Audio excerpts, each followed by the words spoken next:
The Holdovers, Bottoms, Godzilla Minus One, Dream Scenario, Oppenheimer, American Fiction, Poor Things, All of Us Strangers, and Perfect Days. What do these very different and unique movies have in common? They appear on one, two, or all three of our Best of 2023 lists. Welcome to a new episode of Film Seizure and our Best of 2023 discussion. I'm Jeff Arbuckle. With me, as always, Jason Oliver. Jason, how's it going? It's such a professional intro. That's such a good job. I stole it from Siskel and Ebert. Well, you shouldn't have said anything. Somebody would have. Party on, Jeff. Party on. That's Chuck Moore. Did you steal that from someone, Chuck? Yep. So, here we are. We're finally putting 2023 to bed. You guys had a lot of homework to do in these last couple of days.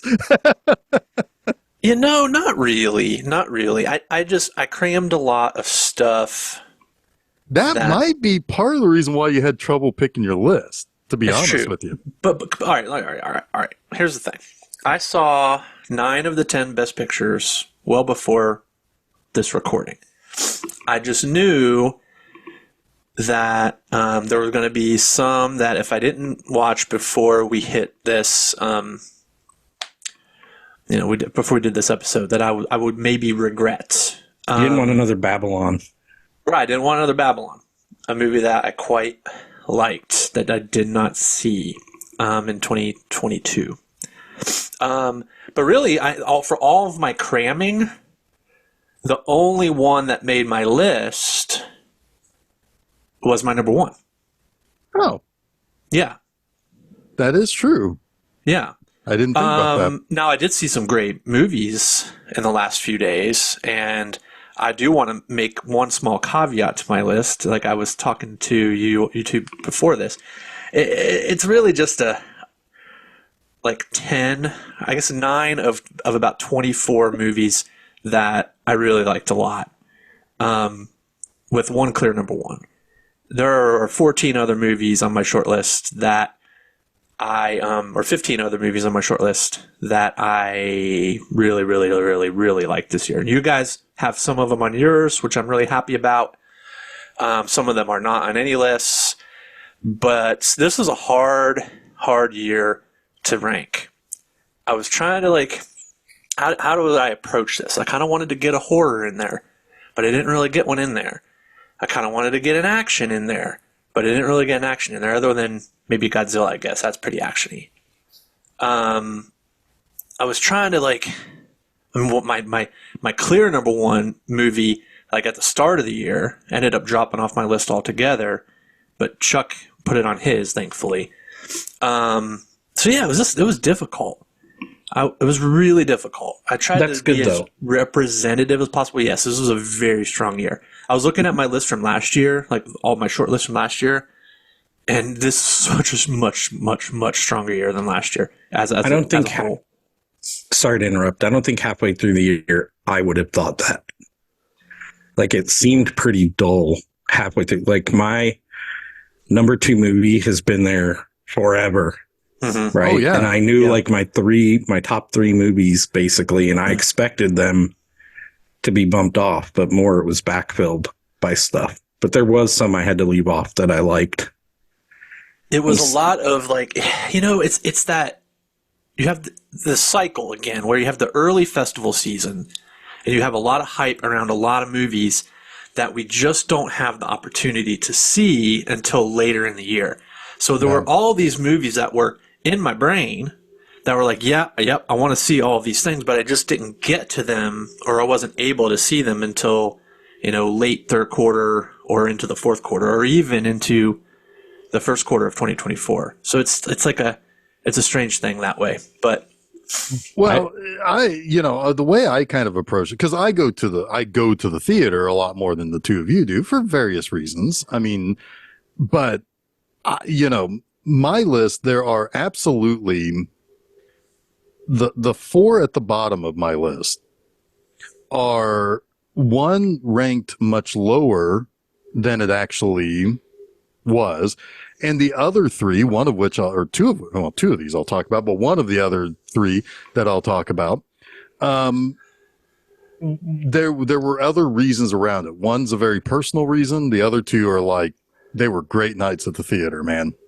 And so, I kind of was going my way about this the same as you were thinking, Jason, where I was like, I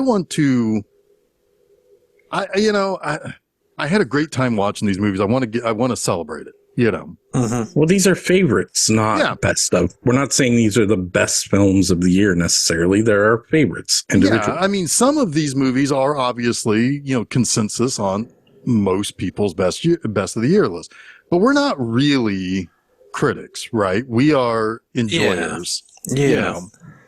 So, well, it's interesting too, because of 6 of my top 10 I saw in the theater. That's kind of rare for me. it is. And boy, every middle-aged white lady in the audience wish you'd have stayed home that day. They're all out to get me, man. They're all out to get me. It's their goal in life to never make me want to go to a movie theater again. 3 of mine I saw in the theater. There was 8 on mine that I saw in the theater, one of which is a surprise that I didn't see it in the theater, but it was a busy summer. I'll just say it that way. We have a classic situation where there's 2 movies on your list that I didn't really like that much. I didn't hate them. They were perfectly fine, but I didn't really like that much. Well, that's fine because I know exactly which 2 they are just by looking. Yeah, and that's why I said, I wanted to like both of them a lot. I didn't have any like preconceived, dislike in my brain. They just fell short for me. It's again, I mean, it was like those are part of that list, or that part of that trio that are there for very specific reasons, So anyway, Jason, why don't you talk about the first one you want to actually zero in on a bit? Is that how we're gonna do this? Okay. We're gonna pass it around. We're just pass it around. Yeah. All right. Well, I'll talk about. Should I name where it ranked, or should I just talk about it? Yeah. Let's talk about Past Lives. I think that's a movie all 3 of us liked. On all 3 of our lists. Yeah, it's on all 3 of our lists in various places. Not actually. One of us has. Yeah. You 2 have it 7th. I have it 6th. Oh, we do. Yeah. So it's pretty close. Pretty consensus. Pretty much a consensus there. Celine Song. It's a debut film, which, boy, that doesn't happen very often. Debut film gets nominated for Best Picture. It's a beautiful movie. It reminds me a lot of Wong Kar-wai's In the Mood for Love. This movie about these 2 people with this deep connection that aren't really destined to be together, but for whom they each long for in different ways, right? And that's this movie in a lot of ways. It's I like the name of the movie. It's a double meaning, right? Past Lives. It's a movie that kind of checks in with who you were at different points in your life. But it also has a philosophical meaning within the context of reincarnation, and the idea that there are people in your life that you encounter in all of your lives, and not all of them do you end up together. In fact, maybe it's something that you have to work at until both of you are ready to meet and be together in that life that it will maybe eventually happen, right? There's kind of a Vonnegut aspect to that I like. This idea of a quartet, and that there's people that will be in your life no matter what life you're living, if you believe in something like reincarnation. These are people that you're destined to interact with. These are people that are destined to keep coming back into your life. It's a deeply poignant film.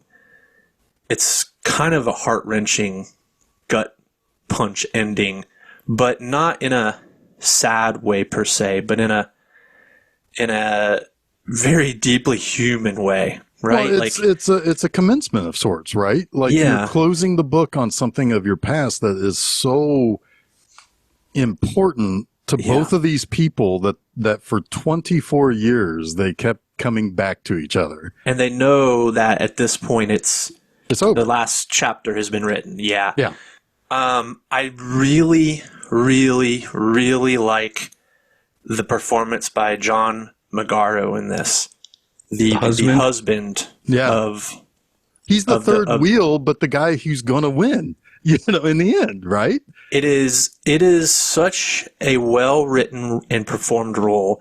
It is so refreshing to have someone who feels threatened in all the right ways. Yeah. Right? Yeah. The line when he says, "You dream in a language I don't understand," is absolutely devastating, right? But that's why he's learning to speak her language, her native language. And it's like he is at every step of the way trying to meet her where she is. He has, I guess not deep, but he has misgivings, not misgivings, what's the right word? He doesn't like that their romantic story of them falling in love isn't romantic. He's like, how do I compete with that story, the story of your childhood? Our story is boring. Our story is boring compared to that, but it's just as real and just as valid, right? And he's having trouble reconciling with that. Well, he's also the rebound of the other guy. Sure. Right? So there's that insecurity there. One thing I did want to say, Ka Katet is Stephen King, not to correct you. Jesus Christ. Thank you. I'm thinking they both have similar ideas, but I don't know. I'm thinking of Karas. Thank you so much. That would have driven me crazy. But it is very much the same concept. Fictional philosophy. Yeah. Yeah. Karas. That was what I was looking for. Yeah, what I really enjoyed about this movie is the way it dealt with the complexity of relationship rather than the surface. Mm-hmm. Like so many movies deal with the initial instinct. This is how this person is going to act in this situation because this is how they feel. And certainly all of them felt that what could be the knee-jerk reaction in moments, but it dealt with the complexity, the realization, the understanding of the other person. Like, I don't know if we want to blow the movie, but the way he hugs her at the end when she's crying, like that makes me cry. Like, oh my God, this is like a real relationship. People harbor feelings. People have to process things, and he's allowing her to do it. It's just beautiful. Yeah, this is one of two movies this year where, maybe three, two on my list, one on yours, where I kind of weeped, but for all like life-affirming reasons, right? It touched me big time, this movie. It's good stuff. Yeah. Okay. Anything to add there, Jeff? No, I don't think so. No. I mean, it's what's kind of. I mean, just one quick thing is that this is Chuck, you talked about like the knee jerk reaction. Like this is a movie that's about attraction that is not necessarily physical. It's the person. It's not the physical that these people are all attracted to, and that's refreshing to see too. And that's it ain't Barbie where it's all physical, Right. So yeah. All right. Chuck, you, me, which one you want to go to? I'll go ahead and go because this kind of follows. I think it's one of the other movies that Jason probably weeped at. Mm-hmm. All of Us Strangers. Man, this movie is powerful. Like extremely powerful. And it deals with subjects that I can't even relate to personally, but it gives me a way to relate to them. Right? Yeah. Like it's almost like past lives in a way too, where you're examining different moments in your life where you were when you were 12, because Andrew Scott, who I'm shocked is not nominated for something for this movie. Yeah. Like, he is insanely good. Like, like his facial expressions and just the almost crying, like in almost every scene of the movie. Him, his wet eyes. His restraint too. Like he could have gone real over the top with this, but it's so restrained. Yeah. Yeah, and he's like, you can see the reflection in his eyes. But it's about a man who lost his parents when he was 12, who never knew him for who he really was because he did not come out to them. But they are living in some capacity. Man, we could talk for hours about how this movie works in reality. We don't have time for that, but his parents are living in his childhood home, and he gets the opportunity. Oh shit! Sorry, he gets the opportunity to go home to them and basically explain his life, who he is, where he's been, his understanding of where a gay person or an LGBTQ person is in reality now, and how that stacks up against the past, and trying to come to terms with that. It's wild because when you look at the 80s, I'm assuming it was the 80s, right? It didn't. Well, I assume it's a 35 year. I'm assuming it's a 35 year. I mean, gap. dudes are out rocking the Frankie Goes to Hollywood album. Yeah. So yeah. Oh, yeah. and the Pet Shop Boys. Welcome to the Pleasure Dome and the Pet Shop Boys. Yeah, it's the 80s. So where people were with the 80s with AIDS and all of the things we remember from childhood versus now, and how he has a younger boyfriend who's explaining his reality. And it doesn't necessarily jive with where Andrew Scott thinks things are now. And it's just a beautiful examination of coming out, realizing who you are, what your place in the world is, and how your acceptance of yourself, not necessarily the acceptance of others, it's what's going to drive you forward in life. Yeah, it's and this is one that didn't make my list. However, two things are absolutely true about this movie. One, it looks beautiful. It's a beautifully shot film. God, I want to live in that building that just looking out that window and seeing like the city off into. It's like, that's so well shot. You can see him outside of society, basically. Like he's so alone. That says a whole lot just by looking at him in juxtaposition to what's out his window. Right. And then, I mean, the performance is among the best of the year. I will say that I kind of come to a slightly different conclusion by the end, but I think that's worthy. It's not the place to really kind of go into that and discuss, because I think this movie deserves a much deeper discussion than what we can really provide. It's extremely nuanced. It is. Yeah. It is. And it's complex. It's complex to the point where it's like this. Remember last year we talked about the concept of art, right? Because I did not like the Crimes of the Future, right? But I agree that it's art and it's going to have an effect, right? This is, even though I like this movie a bunch more than that one, this is the 2023 version of, this is a film that's truly art. And there's a lot of nuance. There's a lot of stuff to consider in it. And then you need to, where you land is going to kind of weave through the movie as well, right? But I cannot deny that it is beautiful in a lot of ways. Well, I finished it like maybe 5 or 6 days ago, and I'm still thinking about the damn thing. Yeah. And I'm not exactly sure that I've arrived at the right conclusion, but how it made me feel, and this is the art part of it, right, is what's important to me. Oh, yeah. I mean, I can't say that I necessarily feel confident that I'm right and how I feel, but I think even if we have slightly different opinions between the three of us, we're still coming to this as looking at this beautiful piece of art. You know? Yeah. Yeah. Anything you wanted to add, Jace? Sorry. Yeah, I think it was just, it's a different, unique way of giving real human insight to very complicated human emotions, right? That Right. like the loss of loved ones, the Acceptance of loved ones. the acceptance of loved ones, right? The ability to love yourself and let others love you, right? That to me, I think, in the end, is what, I don't want to spoil anything, but that's what I feel like he achieved, regardless of how and in what reality, What the astral narrative. deal Right, is. Yeah. right.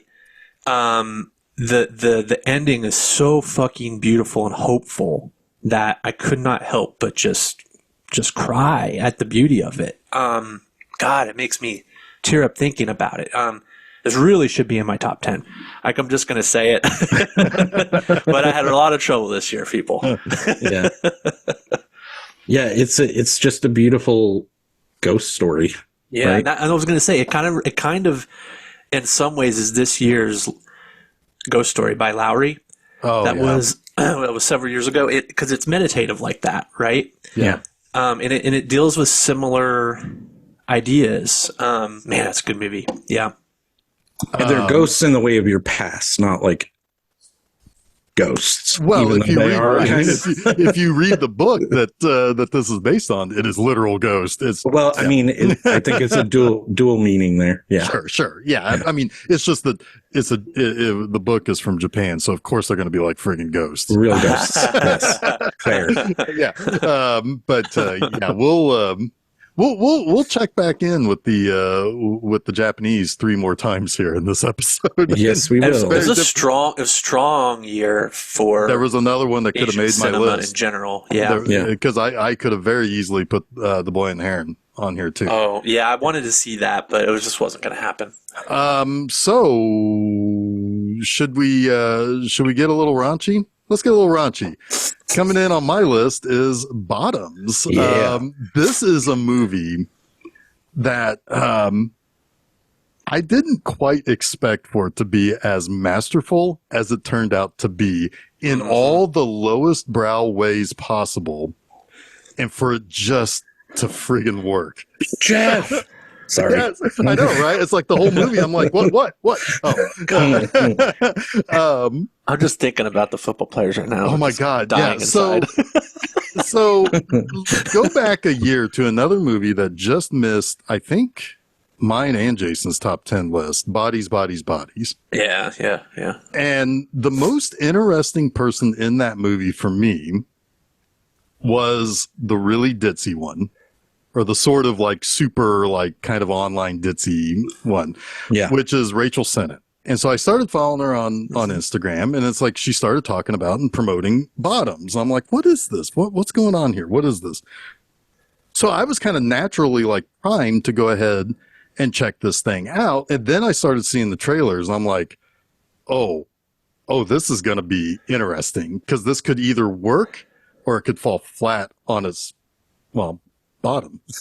I mean, and so, and it turns out You've been waiting all day for that one. no, actually, I seriously just thought about that. But anyway, well, I could have said coming in at the bottom of my top 10 list. as Yeah, well. sure. Anyway, but no, so we live in an interesting time, because we live in a time where queer women in particular are really kind of getting a lot more play in movies, right? Because like Bottoms is about, really it's about 3 gay girls in high school, 2 of which kind of shield off the third one, even though the third one's my favorite character in this whole movie. She's great. Yeah, Oh she my is God. great. The initial, like, it's like, you actually ate shit? But anyway, and basically they have fantasies and they have a desire to get with a couple of the cheerleaders at the school. So what ends up happening in this movie is that you end up getting an early 2000s style boner comedy with a lot of very iffy morals and concepts, but it's all reversed in the way that these gay women become masculine in the way that they are portrayed. Like they are the ones who are setting up the lies. They're setting up they're setting the wheels in motion to basically get laid. And the masculine characters, the football team, are the most like namby-pamby type characters in They're like prima donnas. They are, and they gossip. They're divas. Yeah. They're divas. They manipulate things that you would typically expect like the bitchy girl character to do. And all the while, be very careful here, Jeff, with what you're saying. And it's so over the top and so crude in a lot of ways. And then add in the extremely divorced Marshawn Lynch. Oh God. Yeah. Who just doesn't give a fuck about anything. For most of the movie, but then you find out he does. Yeah, right. Yeah. I mean, he's reading porno mags in class. Yeah. I mean, the tagline. It's one of the rare examples of a tagline that is just mwah, chef's kiss. It's what is it? A movie about empowering women. In parentheses, the hot ones. Yeah, this movie knows itself so hard. It's unbelievable. I think it's the most feminist movie of the year. Like, it's unbelievably good. Yeah, and so the whole point is that the two girls, in order to basically, because they've kind of spun this lie that they've spent time in juvie. And that they would fight for their lives every day. And so basically they end up creating like an in-school fight club. And they use it as a way to kind of draw in the two characters that they lust after. Which again, Fight Club is another one of those movies that has become this paragon of toxic masculinity. Like it's been read by toxic males for all the wrong things. Absolutely. It's like the people who think Travis Bickle in Taxi Driver is the hero, right? Yeah. And so basically that's their in, that they can basically and it's like they are literally hauling off and punching each other in the school, and like the whole time Marshawn Lynch, who has to be there because he has to be the sponsor, is kind of like, man, whatever you're doing, I don't care. It's so funny. It is shocking that it turned out as perfect as it did, because it's a movie that's, if it wobbles in any one way too far, it all collapses. But it does not. No, it does not. It is, yeah. I'm trying to remember the exact line, but it's full of stuff like this where two characters are talking and one, almost as an insult to the other one, says, "My vagina is owned by the government." Like, it's like, yes, okay, this is a great joke because the way it's delivered is like almost prideful. Right. Yeah. It's full of shit like that.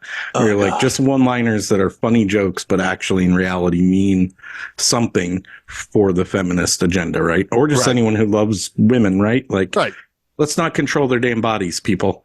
Yeah. Oh God. Also, it has explosions at the end. Oh my God. Talk about waiting for something to happen. Man, that was like 20 minutes of that tree just going to explode eventually. Yes. And it was always in the background. Just always in the background there. Yeah, they always pan by it. Yeah, it's great.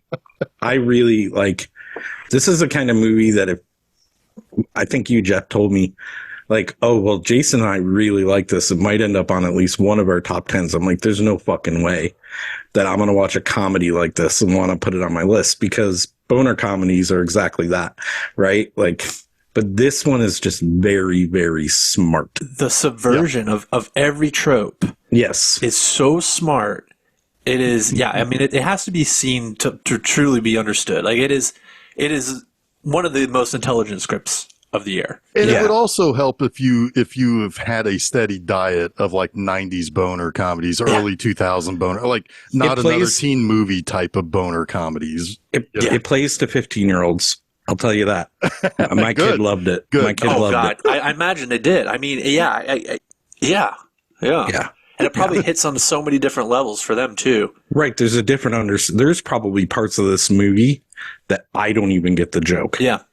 Right. Like, because it's more geared towards kids in high school and stuff that I'm 25 years removed from. I get the overall concept, but yeah.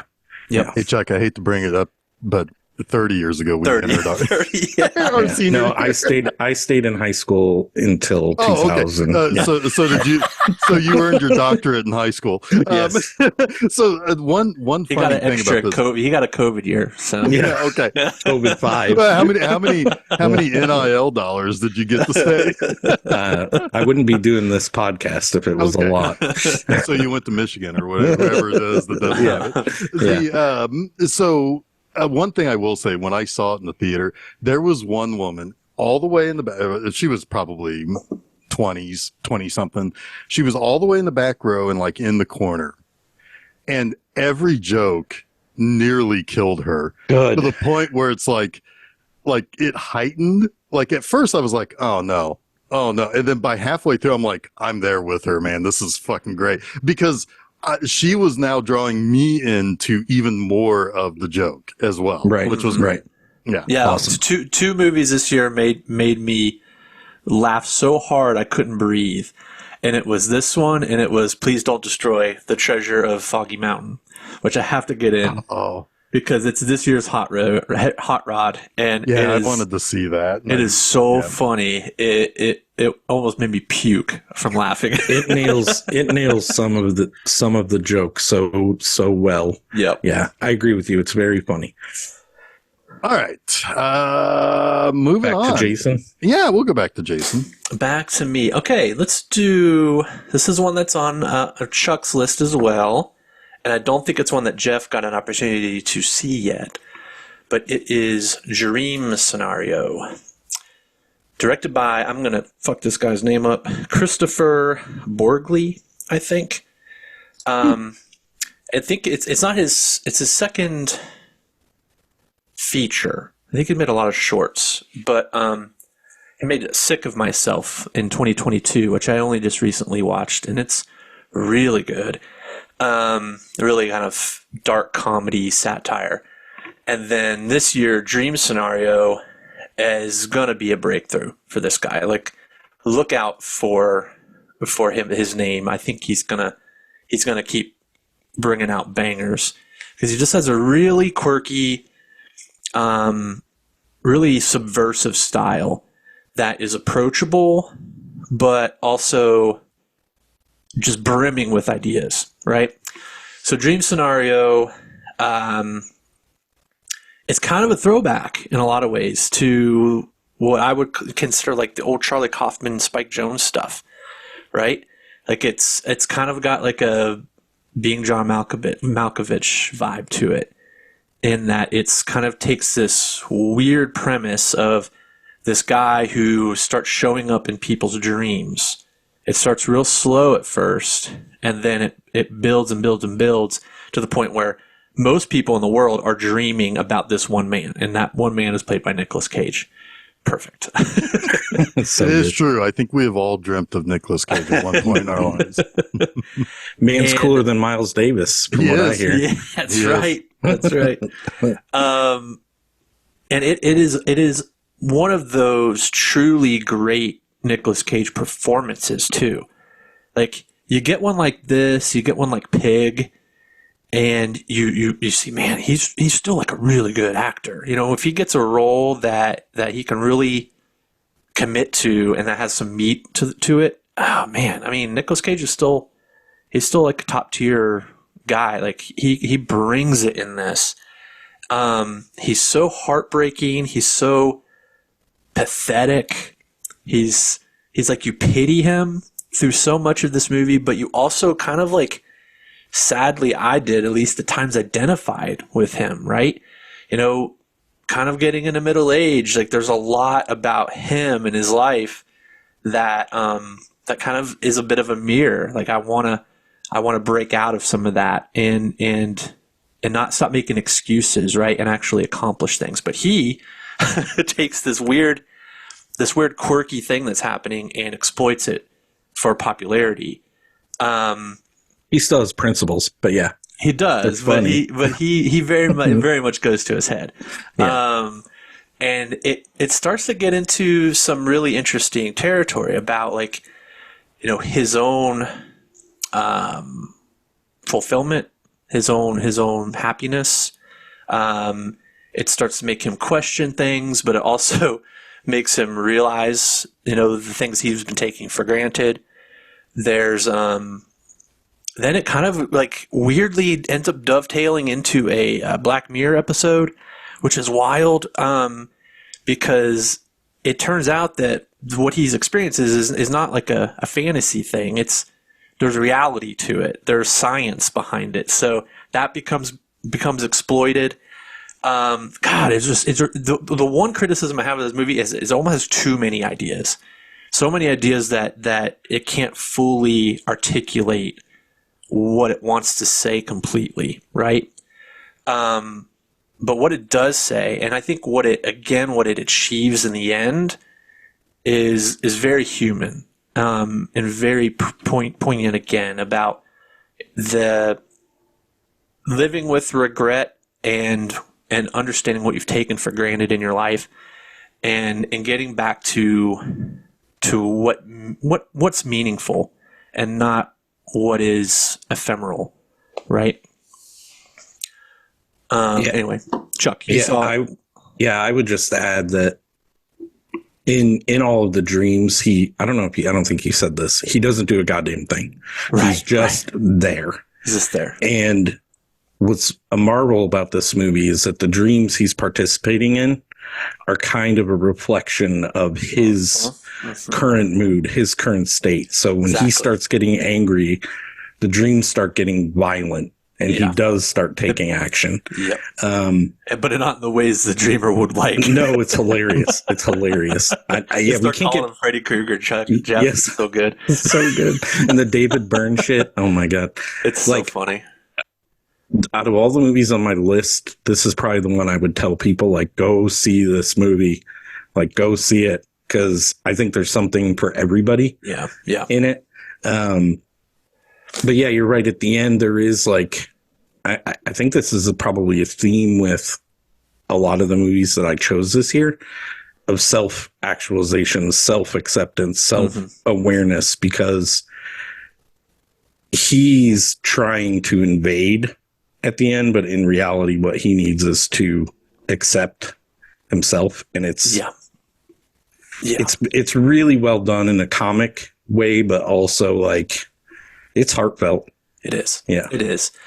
Yeah, this one I can't recommend enough. If you haven't caught this one, please do. Don't let Nicolas Cage scare you off.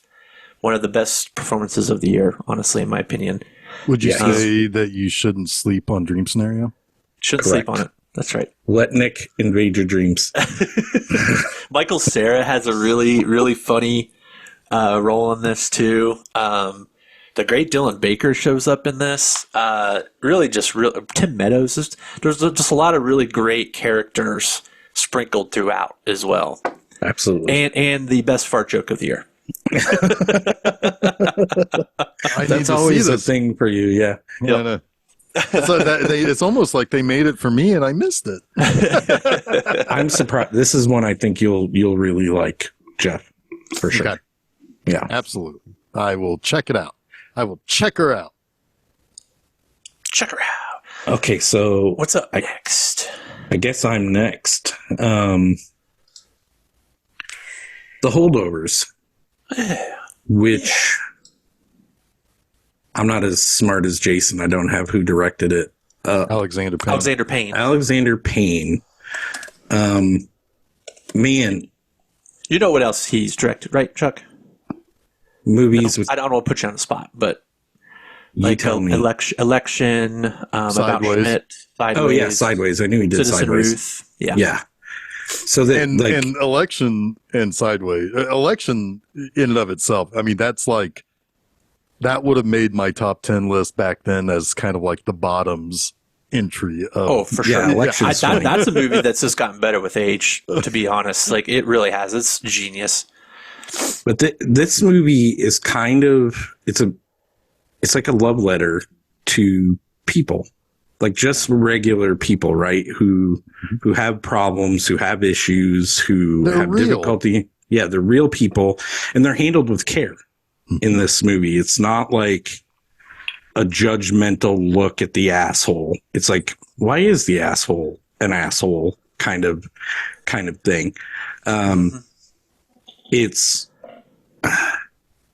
ultimately, to me, this movie is about releasing yourself by caring for others, right? Like you get mired in self-loathing and self-doubt, and kind of the similar in action in Dream Scenario. You're kind of just going through the motions in life. At least that's what Paul Giamatti's character is like. And my God, is he good in this movie? Like astoundingly good. He and Divine.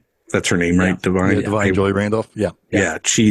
Are they both nominated? I wouldn't be surprised. Yes. Yeah, Divine is a heavy favorite. Yeah. Really? Yeah. Well, I mean, she's great in it. Like she's lost her son who went to the school that Paul Giamatti teaches at. And there is another child there who, God, rough exterior or kind of defensive exterior, like pushes everyone away, but has problems of his own because his dad is, as he says it, dead. I don't want to give too much away, but just the way that their acceptance of one another and willingness to understand one another teaches them something about themselves is just very well done in this movie. No, go ahead. I was just going to say, I love it. I love Okay. it. It's pretty high on my list. Yeah, it is exceptionally high on my list, as we'll see. In fact, if there wasn't for a good old friend of mine, it would have won out easy for as the movie of the year for me. In fact, if I had a vote in the Academy, I'd vote this for Best Picture. I know Oppenheimer is going to win, but I'm throwing the vote to this because this was the movie that, from the moment that the movie ended through today, and I don't know if this happened to you guys, but I've wondered what happened to these people. Like, I feel like it's one of those things where you hear people say this about movies, and it's sometimes cliche, but I legitimately feel like I was there with those people. Like I knew them, and it's like when the movie ended, almost instantly, the first thing I thought of was, did these people ever see each other ever again? Well, we know two probably will. Surely will. I mean, I think they have to. Right. Yeah. But the third person, what happened to that person? Where did they go? What happened? Did they find what they wanted to find at the end? And did the kid make something of his perniciousness? Was he able to reconcile all those struggles that he had to really kind of use his intelligence for, at its, for its, I can't think of how I want to say that, but, for the good that it could have been. It was a movie that it was a movie where the whole time I was sitting there in the theater, I was like, I'm there with them. It's like I cannot wait for the next thing, but I don't want this movie to end either.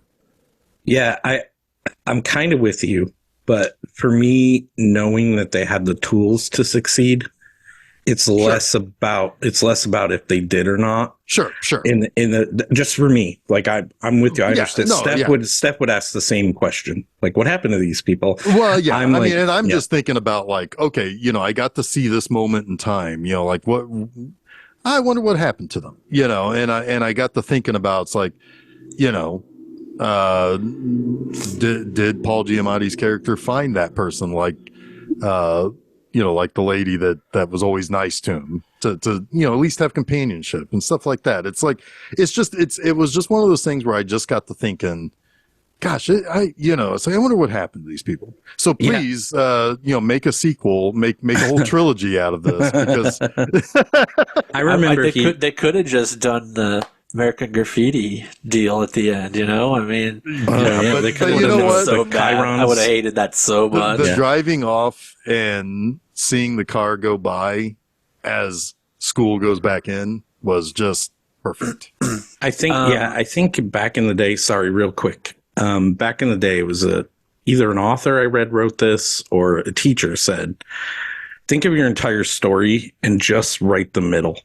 Yeah. That is your story, because what happens at the end and what happens leading up to it should be like people wanting to know that stuff, if that makes sense. That makes a lot of sense. Yeah. Go ahead, Jason. Sorry. I'm a sucker for boarding school movies. I just am. Sure. I went to one. The one I went to is never as nice as the ones that are in the movies. They're pretty nice, right? Yeah. Susan's always like, yeah, see, this is what I think about when I think of boarding school, not where you went. Where you went was shit. Yeah. Fucking like, paper walls and shit. Anyway. The rooms kind of look like an actual real dorm, like a college dorm. Yeah. A lot of those old boarding schools, prep schools do. Yeah. Yeah. Not mine. I just like movies where you end up with the unlikely pairings or thruples or like, people from totally different situations kind of thrust together to have to really just kind of have no choice but to learn about one another, right? And what they do learn, they can either take that and make themselves a better person or not, right? I just really like that idea in a movie. It reminds me kind of like the old Hal Ashby movies, like stuff like Harold and Maude. I think it's got a little bit of that in it. I don't know. It's just a nice movie about not judging a book by its cover, right? Yeah. One more thing real quick. You never know what people's shit is, so be kind. Yeah. Right? Yeah. Yeah. And this one more note I had, and sorry if I jumped over you, I might have froze there a little. No, you're good. This movie is the perfect argument to not sit in your echo chamber, right? Like, talk to people. Talk to people that you may not. Right. It's those odd people or people you might see odd or different or whatever that can sometimes teach you the most. Can be the hardest thing in the world to do. Yep. Absolutely. Cool. So What's next, Jeff? I kind of feel like I keep bringing the oddballs here.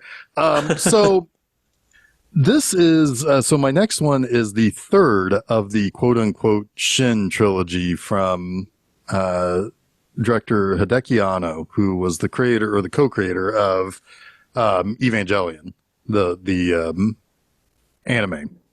And 7 years ago, 2016, he made Shin Godzilla, would have been on my top 10 in 2016. A couple of years ago, he made Shin Ultraman that I enjoyed quite a bit, and it certainly feeds that tokusatsu taste that I have, a desire to watch. It's a little messy. However, this third one was the one that I didn't know hardly anything about going in, which was Shin Kamen Rider. Kamen Rider is a show that started back in the 70s. Didn't know much about it. I did know that it was typically a bug-themed guy who rides a motorcycle. And that sounds kind of cool. So I'll go watch this movie. I like the other two Shin movies, so I'll go watch this one now too. And it's one of the movies that I mentioned earlier that I wanted to make sure that I applaud because it was a great night at the movies. I walk in not knowing anything about this 50-year franchise, and the movie starts, and it never stops going. Like, it is so action-packed from start to finish that, like, you better keep the fuck up or you are going to get lost quickly. And it starts off with the main character, Takeshi Ango. He is being chased. He's on a motorcycle. He's being chased. He's got a girl on the back. You don't know what's going on. He ends up getting caught by by the spider guys, goons, and he starts punching through them. He is turning them into gooey piles of blood and bone. Sounds like a little bit of Ricky O happening here. A little bit, because he doesn't know that he's been given super strength. Love it. He has no so he idea. literally does not know his own strength. He does not know his own strength because he was kidnapped by a group called Shocker. And Shocker takes these people and they... That sounds dirty. Yeah. I won't say it, but yeah. But they basically take people and they brainwash them and they turn them into like these synthetic animal hybrids. They're called augments, and they are basically tools of this organization. And part of that is kind of a horror element in it too, because at one point, because he gets rescued because he has the potential of being the strongest of the augments, and he works with this one girl. The girl in it, played by Minami Hamabi, was in Godzilla -1. Good year for her. But anyway, he works with her, and they end up at one point going to see a friend of hers from school who has been augmented into a wasp lady. And she controls the city like a hive. So she's able to like basically manipulate everybody in the city. And that in and of itself is a kind of a horror movie element. It's just, it's action, it's horror, it's just crazy Japanese action, like tokusatsu action.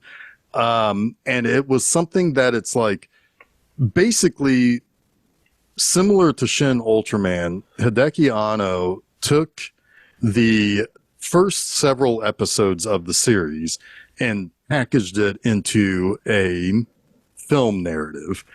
And at the end of Shin Kamen Rider, at the screening that I saw, they showed like a little bit of the shot-for-shot remake of one of the episodes, and it's amazing how they did it. Now, of course, the 70s show did not have him like, turning goons into bloody piles of goo. But later, a few months later, buddy of mine and a buddy of ours and me went to G-Fest, and they showed the first episode of Kamen Rider in their screening room that basically runs all day, all night during the show. And so we were able to watch it, and it's like, oh my God, it's just like the movie. It's like, that's fucking awesome. And it was just one of those movies. I knew nothing going in. Now it's like, that's pretty cool. I want to know more about Kamen Rider, and I will do so. I will do so. I will do so. Chuck, I know you'd probably dig it. Yeah, neither of us, Jason or I, well, I'm assuming for you, Jason, have seen this, but it's been on my radar for a while. It's on Prime. It is on Prime, so you can Jeff, watch you're not even the only person who's told me I should watch this, interestingly. Well, I think you'll like just how it begins, and then just like, oh my God, I can punch through people. This is awesome. It definitely sounds up my alley. So, and I think you've recommended it before. Yeah. But well, yeah, I think you'd like all three of the Shin movies. I know you'd like Shin Godzilla. I'm pretty sure I saw Shin Godzilla when you recommended it a few years ago. Now I can't remember. I kind of realized this year that I like Godzilla movies, or maybe I've just seen the two best ones. I don't know. Well, if you've seen the original one, you've seen the three best ones. I've seen the three best ones then, yeah. Yeah. Some of them are, yeah. Well, some of them, you probably had to watch them when you were a fun, kid, like Jeff and I watched them to still like them. But there's value in all of them. I think, especially the Toho. Oh yeah, I think stuff. Jason, I think you'd also like the really weird ones, like the really weird ones, like the Godzilla versus the Smog Monster and stuff like that, where it's like it gets friggin' trippy at one point in it. It's so weird. Yeah. Well, Anyway, I feel like we're going to be talking more Rider. about Godzilla later. So let's move on to... Is it me again? Yeah, It's me again. we're getting pretty high up on people's lists here. Okay, this is on two lists, mine and Jeff. Chuck has not had the opportunity to see this one yet. Let's talk a little bit about Poor Things. Let's talk about Poor Things. Yorgos Lanthimos is maybe my favorite working director today. Man, he's weird. I mean, his last four movies, five, well, I haven't seen some of these in between, but starting with Dogtooth to The Lobster to Killing of a Sacred Deer, The Favorite, and now Poor Things. He has made my favorite movie of the year 2 of those times, and this one came up just short of my favorite. The Lobster and The Favorite were my favorite movies of 2015 and 2018, respectively.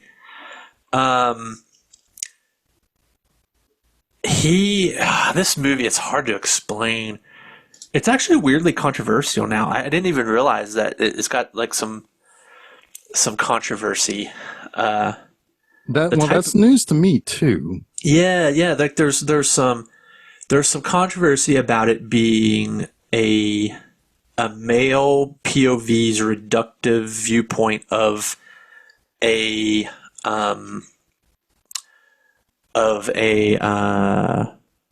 woman with agency, of feminism, if you will, because that reduction is sexuality. But it's like, for so long, for basically the entirety of human civilization, women have been put in a box, put in a closet, have been chastised, reprimanded for their sexuality. But also being objects of male sexuality. But also being objects of male sexuality. Right, And this movie this movie kind of like throws that in the male POV's face, in my opinion. Yeah. I think especially when you look at the Mark Ruffalo character, it's like it's everything that he is afraid of in a woman, right? Because he's not enough for her. She wants more, right? And I think there's just something so whimsically funny about it. That's one of the best performances of the year in Emma Stone. It would get my vote for Best Actress. I think it's Best Actress as well. Mark Ruffalo was hilarious in it, like so good in this. It was kind of like, oh wow, yeah, Mark Ruffalo can still bring it. Like, he's been kind of mired in Marvel movies for so long. He's fine. It was good to see him in a role like this where he could actually bring some characterization. Man, it's Willem Dafoe. It's basically a Frankenstein movie. It's Bride of Frankenstein, but if Bride of Frankenstein slowly became self-aware of why she exists and how she's going to grapple with that and maintain her agency throughout, right? I just loved it. I think it's one of the funniest scripts of the year. It's got some of the best moments and lines. I'm really, really, really happy that Yorgos has been working with Tony McNamara, because he also wrote The Favorite, and it's really it's opened up his dialogue a little bit. Like he was sort of very, very much into that sort of stilted, flat delivery type thing in the movies. Even Killing of a Sacred Deer was a little bit like that. But with The Favorite, it's his dialogue is really opened up. His characters have been given more free reign to create singular characters, and he's become a better filmmaker for it. It's kind of like what a filmmaker should do, kind of move out of and into new phases. So it's a great partnership that he's got going on with McNamara. I know Emma Stone has mentioned in some of her acceptance speeches that she keeps thanking McNamara for writing the line, "I must go punch that baby." It's just there's just like this growth in her character that is just so fun. I really kind of feel like it's a movie that Jean-Pierre Jeunet would have made, like Amelie, but with a darker kind of nipple twist. Or nipple clamps. Nipple clamps, yeah. This movie is, first of all, it's the most interesting looking movie of the year. Yeah. It's very German expressionist in that regard.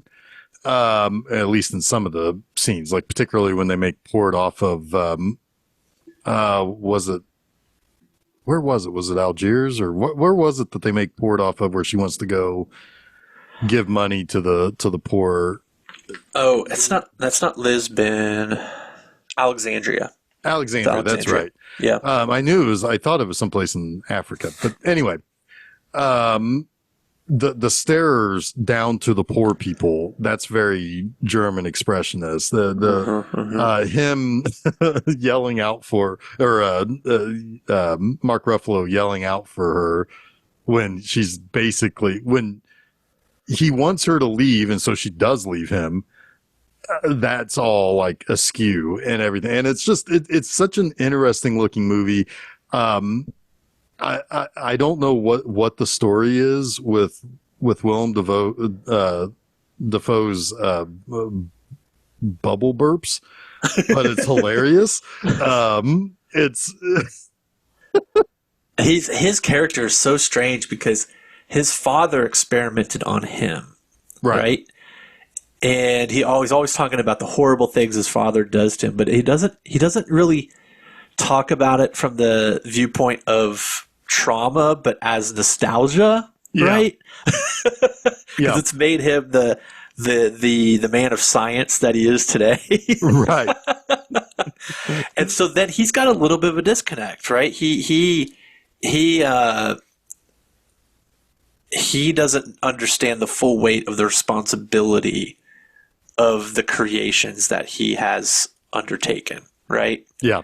So it's this weird father and daughter story too. Man, it's something else. I'm really sad I didn't get to see that movie. I feel like just by how it looks and what I've heard, it would definitely be up there for me, at least contending. Anything else you guys have? No, I'm good. We can move along. All right. So you'd think being Cronenberg's kid, right, would have like a giant weight on you when you're making a movie. I don't think Brandon Cronenberg gives a single fuck about who his father is. And he's batting 1,000 for me. Infinity Pool, like, if one of my favorite directors didn't make a movie this year, this would have been my favorite movie. It's basically about the rich being able to buy their way out of any situation at like a base level. But the vehicle for that is, if you go to a foreign country, I forget which foreign country they're in. It's made up, yeah. Yeah, it's made up. The main characters are coaxed out of their all-inclusive resort, which you're not supposed to leave, by, I think, Mia Goth, who's fucking amazing in this movie. And they end up killing someone on the road. And the price you pay for killing someone on the road is that one of their family members gets to kill you. But what this town or city or state offers is that they will clone you. The tourism board. Yeah, it is the tourism board. Yeah. Thank you. I need this. I saw this movie like 11 months ago. I think it's essentially like, hey, we need to promote foreign tourism. So so they clone you, and your punishment is watching that other family member kill your clone, which is fucking wild. Yeah, it's wild. But you get to stay alive, but seeing yourself die obviously impacts you in ways. And like, if you like movies with drug-addled orgies and home invasion and really ridiculous power struggles that are like, I don't even know that I can really talk about this movie more than that like basic idea, because it's just a spiral of, once you realize you can get away with it, if you have enough money, you can do whatever the fuck you want and have a clone keep getting killed. Right? Like, and that's what happens in this movie. It's insane. It's fun. There is a message about class struggle. Like, it's there. If you want to see it, if you don't care and you just want to watch a movie that people get maimed and killed and robbed and, like the worst things people can do to one another, this movie is there for you too. Yeah, it's definitely like the philosophy there is if you could live your life without consequences, Yes. what would you do, right? And these people would do the worst possible things Because you they're can rich. imagine. Because They're rich. It's kind of this year's The Menu in some ways. A little bit. Little bit Triangle of Sadness in there. It's definitely about classism. Yeah. Yeah. I'm shocked it's not on your list. I know. It's so fucking good. I love it. I do. It's one of the 15, Chuck. There's so I know. many. There's so many. I know. It was number one when I saw it. I was like, I liked it a lot. I still like it a lot. Man, yeah. Yeah, Cronenberg knows what he's doing. Like, if there's a shadow, it's evaporating. For sure. Like, is his father's shadow or anything? It's evaporating. He definitely has his own voice. But it's also very informed by his father in a weird way. Like, Which is... I'm sorry, I didn't mean to interrupt. It's weird that he's treading in those tracks. Like, I would avoid it like the plague. To me, it's almost like he's just picked up the baton. And you know, like it's the family trade. Well, like, he's not going to lose any distance then. If you're going to put it in like a relay race kind of thing, picking up the baton, he's going to keep up. Right. I mean, if it were for Crimes of the Future, I would have said that Cronenberg didn't have it in him anymore, like David. And Brandon was the one who was kind of taking some of his themes and making them relevant today. Brandon might be helping him. Yeah, I think you're probably right. He probably is. So, yeah, it's a cool flick. Definitely not for the faint of heart, though. It's brutal. It's pretty brutal. It's pretty graphic. But it's also weirdly fun. It's like a road trip that doesn't go anywhere. Yeah, it's like, you know, when I said it's about, you know, what you would do if there were no consequences. It really kind of is another one of those movies that sort of holds up the mirror and asks you what you would do, right? And you have to kind of grapple with your own conscience a little bit. Now, what they do is pretty bad, right? But it says a lot about, you know, what is the nature of man, and how close are we to doing repugnant things, right? It's kind of this is sort of strange comparison, but it's not that far off from some of the themes of Zone of Interest, which I have not seen. All right, shall we? You got anything else on that one? No. Thank you for the assist there. Appreciate it. No problem. I did like that movie a lot. Thank you for putting it on your list. All right. To me, well, now I've got a pretty dang serious contender here. One of the bigger, one of my favorite things lately has been whenever AMC does their screen unseens, which are they'll give you a genre and a rating and a runtime, and you're not supposed to know what movie you're. Now, I'm smarter than the average moviegoer. I can look up and see what's coming out soon, you know, and then I can figure out basically what the movie is. Most of the time, though, until that movie begins, I'm really hoping I'm right, or else I wouldn't be there. I wouldn't be there for my $5 ticket. But anyway, one of those movies that I was really hoping it would be, and it turned out it was American Fiction. Cord Jefferson's directed this. Is this like his first? I think it's his first feature film. And it's basically it's about Jeffrey Wright is he's kind of uppity. Like let's face it, we kind of don't like him at the beginning of this movie. That's a loaded word in this context, but what? Uppity. Uppity? Yeah. That's fair. I mean, but it's the very beginning of the movie. he is teaching a creative writing course at a Los Angeles community college. I guess in a way, like if you were to read it as satire, because Yeah, this movie kind of throws a lot of semantics sure. within the African American community at you, at other black people and at white people for sure. Right. So in some ways, your use of that word is apropos.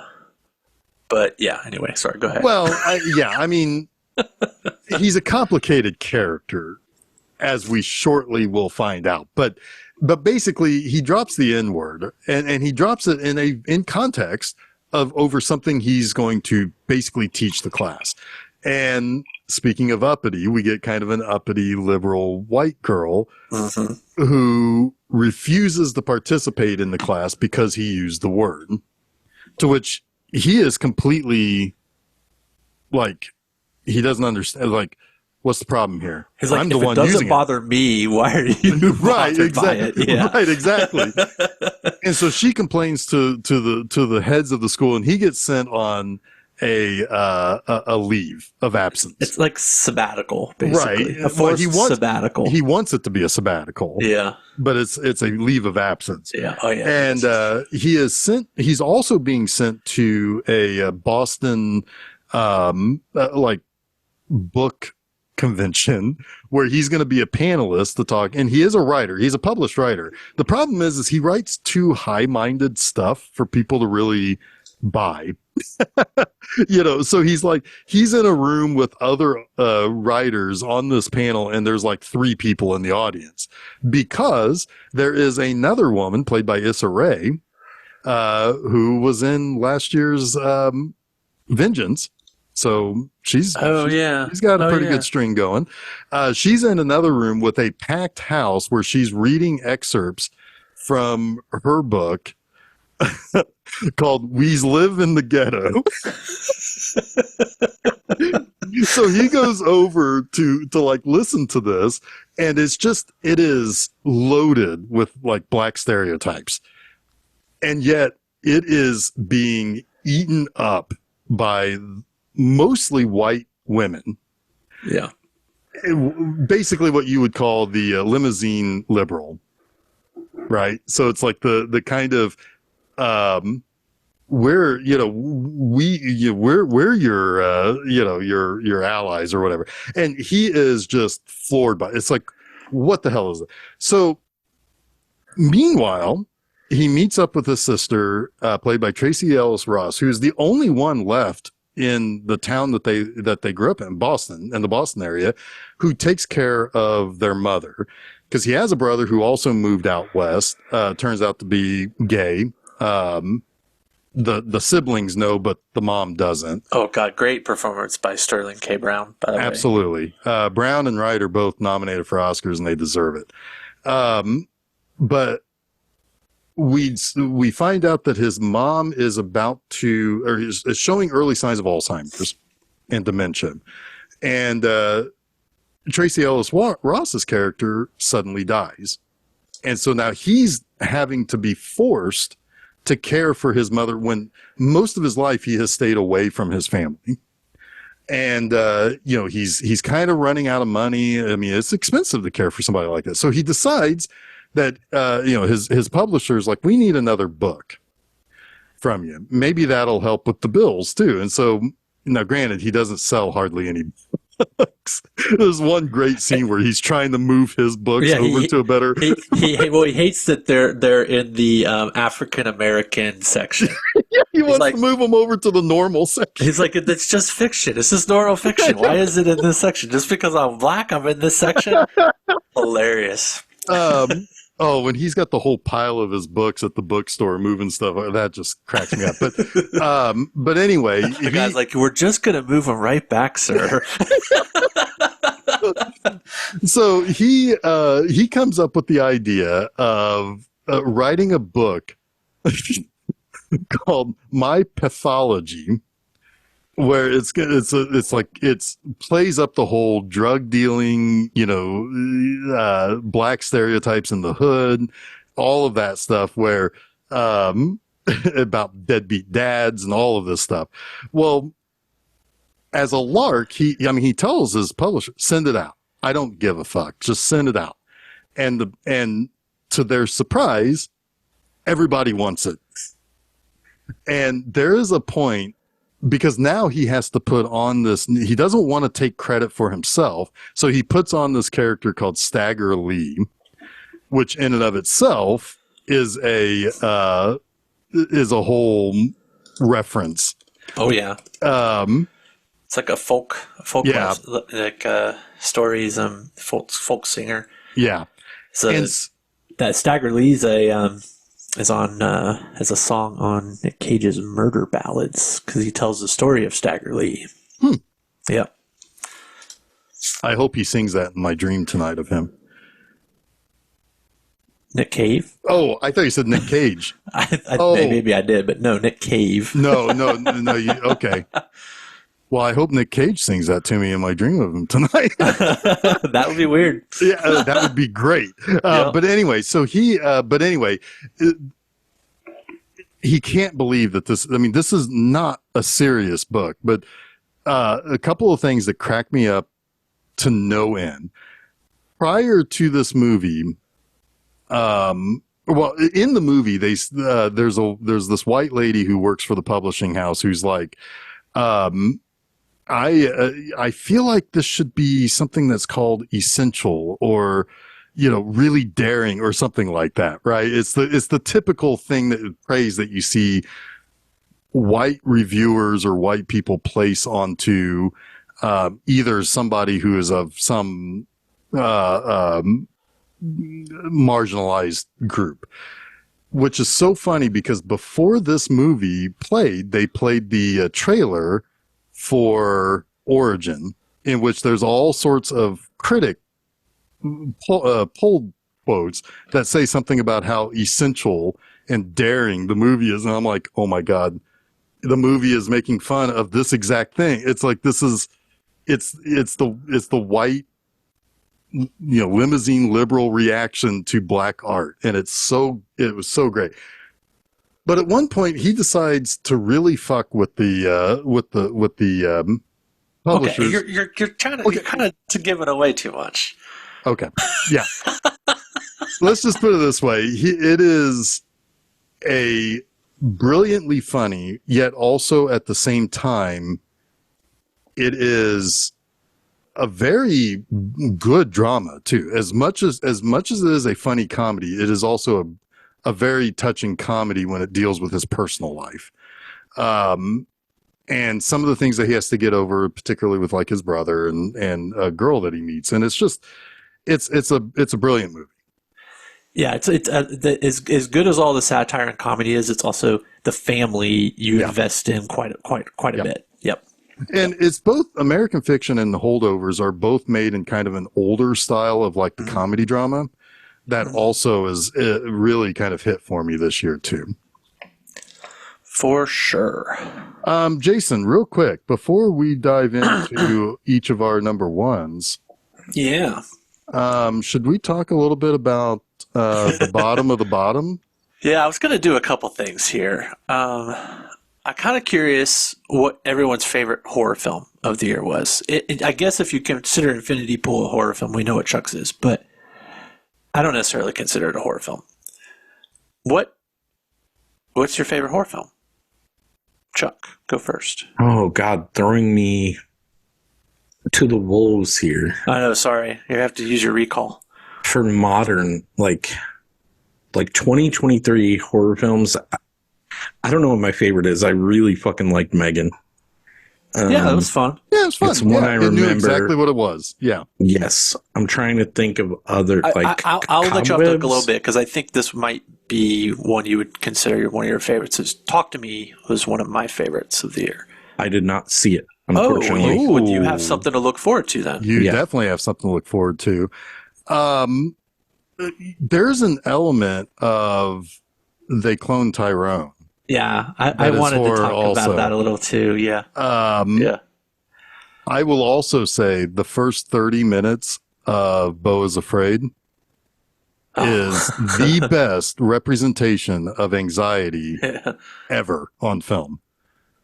And Cobweb, I thought was pretty good. Yep. I don't think either one of you saw this yet, but you need to put it on your list. When Evil Lurks. It was very good. It's a Spanish language. Okay, yeah. Okay. Very good. Please check it out. Also, this one's not for everyone, but I really quite liked Ennis Main, the Cornish film shot in 16 millimeter. That's kind of like a loop film. Like, that's probably the better Skinamarink. I'm looking at a list of like popular, which isn't always the way to go.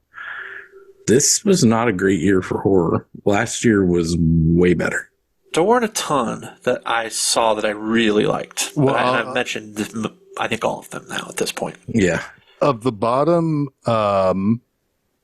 10 movies that I graded, 8 of them were either horror or thriller. No One Will Save You was really good, too.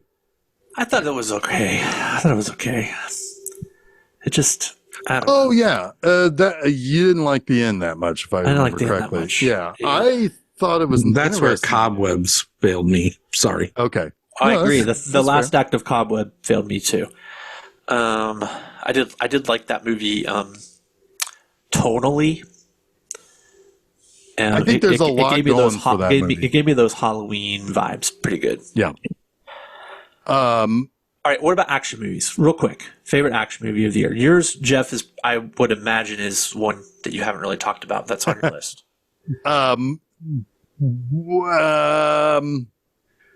Yeah. For me, it's Mission Impossible. Just from the grade alone, I think there are a couple of other movies that could be considered action movies that hit, but pure action film. Mission Impossible Dead Reckoning. It is one of the most fun I've had at the theater from start to finish. I was just in it. I was at the edge of my seat. That's another movie that starts and doesn't really end. So yeah, I mean, it may not rank as high as other movies that could be kind of considered action movies as well, but pure straight action, that's number one. What's yours, Jason? John Wick 4 would be mine, and close second would be Sisu.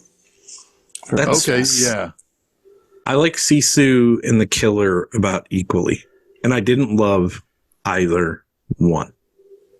As pure action, I really liked Sisu. And honestly, it's kind of like the World War II John Wick movie. Yeah, The Killer was pretty fun for action. Sorry. The Killer. Are you talking about the Fincher? The Fincher movie. I didn't like that movie I guess overall. Is kind of action, yeah. I would call it action. There's car chases. There's yeah. Cool. But John Wick. I'm not surprised you picked that. Yeah. It was a good way to end the story. It was good. Someday I will watch this. And it legitimately has the coolest action sequence I've ever seen in a movie. Like, oh my god, it's like Hotline Miami. The movie fucking turns into Hotline Miami. Okay, now I need to see that for about 10 minutes, and it is unbelievable. That's where you need to sell me on this shit. Like, tell me it's Hotline Miami, and I'm in. I do. But man, it is unbelievable. Let's just say exploding rounds and top view camera. Holy shit! I love that. That's cool. All right, cool. So worst of, Jeff. You want me to go first? Well, no, I'll go ahead and go first because after we do yours, you can go right from worst to best. How's that? That works. Yeah. So I had to really, really think about this one for a little bit because what was really at the bottom of my list of the year was a movie like Renfield that just kind of misses. It just misses. Yeah. There was a movie called Cryptids that I watched at Horror Hound. That was not good. it's like it's so non-existent. Exactly. You can't even like rate it the worst. Yeah, yeah. but Like a it's like cryptid? I can, yeah, exactly. It's like I spent It like, achieved what it wanted to. yeah, Sorry. exactly. No, I sat in the It made tree all itself its own night. oblivion. Yeah, it's like I sat in the tree all night with Cletus saying we're going to hunt down this cryptid, and it never showed up. Anyway, but so that really left only two. There is the true bottom, Skinamarink, which again is the art thing, right? It is trying something different. It's trying It's an a different idea. way Yeah. of telling a story. And it doesn't work for some and it works for others. Fine, whatever. It really didn't work for me. I don't care. That's fine, whatever. I'm glad that there was an attempt made. But what I'm not glad that there was an attempt made, and the reason why I will always call this the David Gordon Green Memorial Award for Worst Movie of the Year, is that The Exorcist Believer is so misunderstanding of its material. There is no such thing as an Exorcist franchise. There cannot be, because The Exorcist isn't really a movie the way people think The Exorcist is. Sure, there's been sequels, but this movie's worse than Exorcist 2 by a country mile. It is worse than The Exorcist 2 because at least that is trying something different. Exorcist 3 is the only true sequel. This movie, Believer, does not understand what made The Exorcist so good to begin with, that it's not about the demon or the demon-possessed girl. It's about the mother trying to figure out how to save their daughter at whatever cost it takes. It's a drama at heart. It's not a horror movie. It's a drama. That's true. And the Believer misunderstands that so fucking hard that it contradicts itself at one point by Chris McNeil both saying that she knows what happened that night and she was not allowed into the room. That can't be true. That there's no world of The Exorcist in which that was true. And did you even watch the fucking movie, or did you get the impression from other people talking about head spinning around, Pazuzu, and barfing? I don't know what, but that movie was so freaking bad. It betrays the final moments of The Exorcist to a point that it is, I'll say it, shameful. It's shameful. Shameful. Shame on you. You know what was not shameful, but still sucked real hard? Was Rebel Moon. Sucked real hard. I think this is maybe the second time Zack Snyder has been the worst movie of the year for me. What was the other one? What was that one with Jenna Malone? We saw it in the theater. Oh God. Sucker Punch. Sucker Punch. Yeah. Yeah, I think I said something kind of famous that night when the credits came up. I said Famous? To Jason, I said I think Zack Snyder just came in our faces. Oh yeah, yeah. Because it's just nothing but style. It's nothing. There's nothing there but style.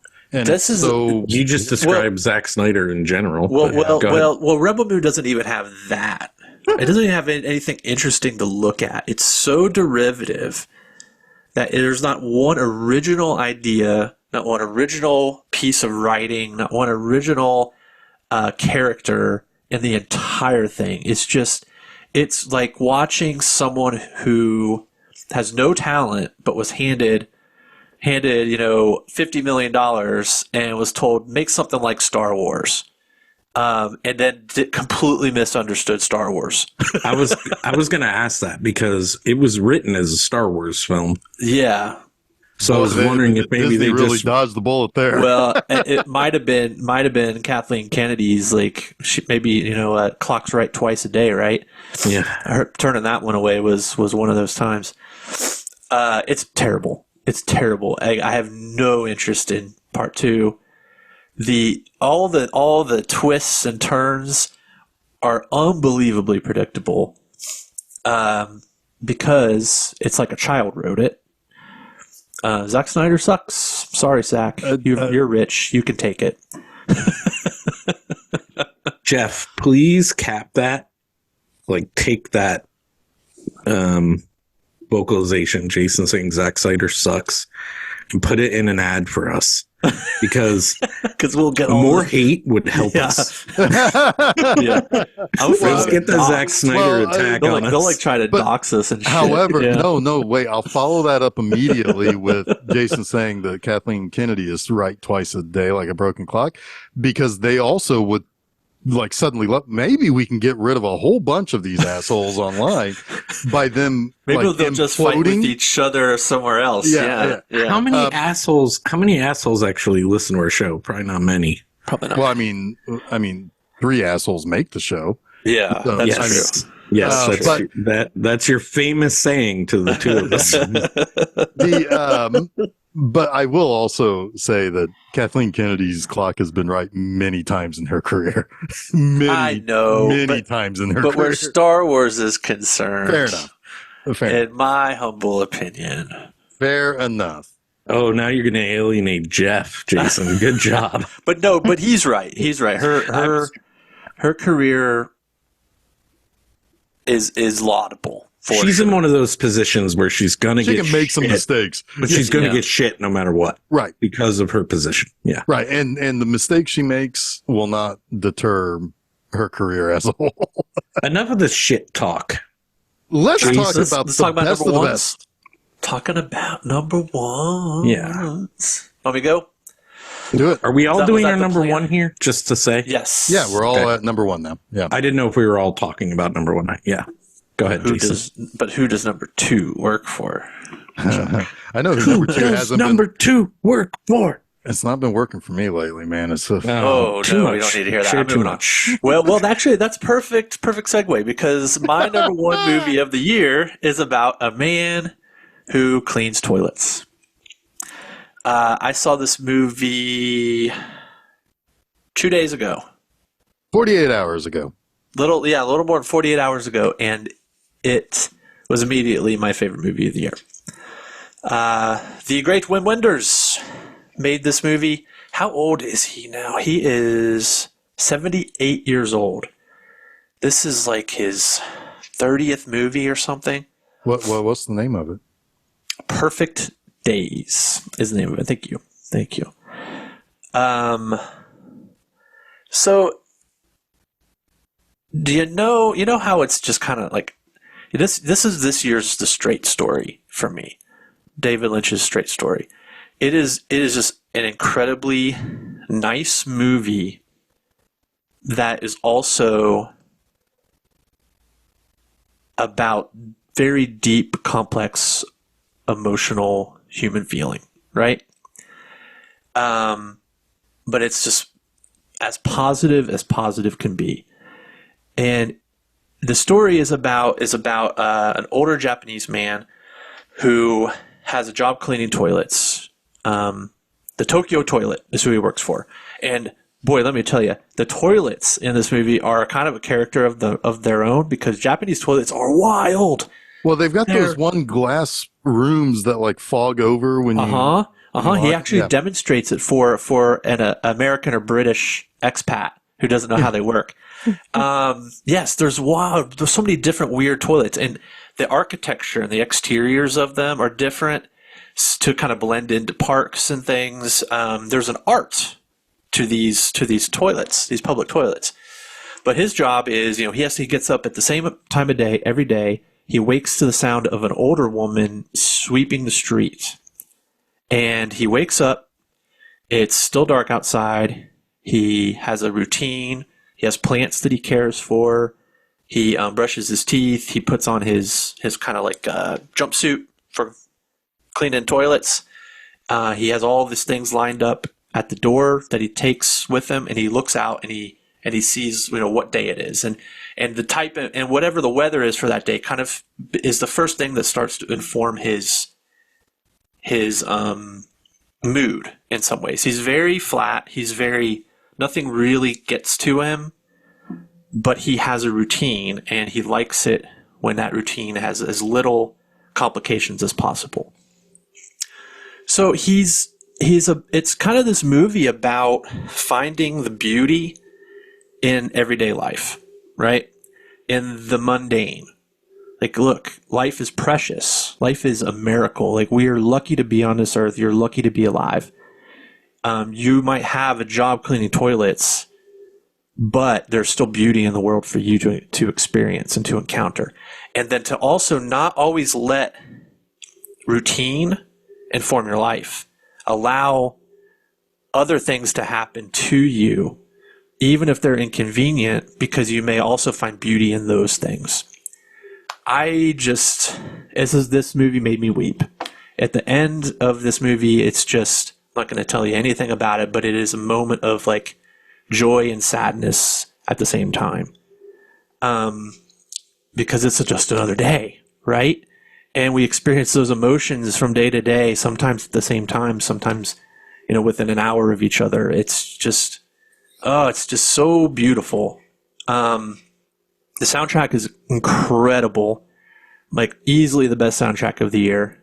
A lot of like Patti Smith, Lou Reed, Van Morrison.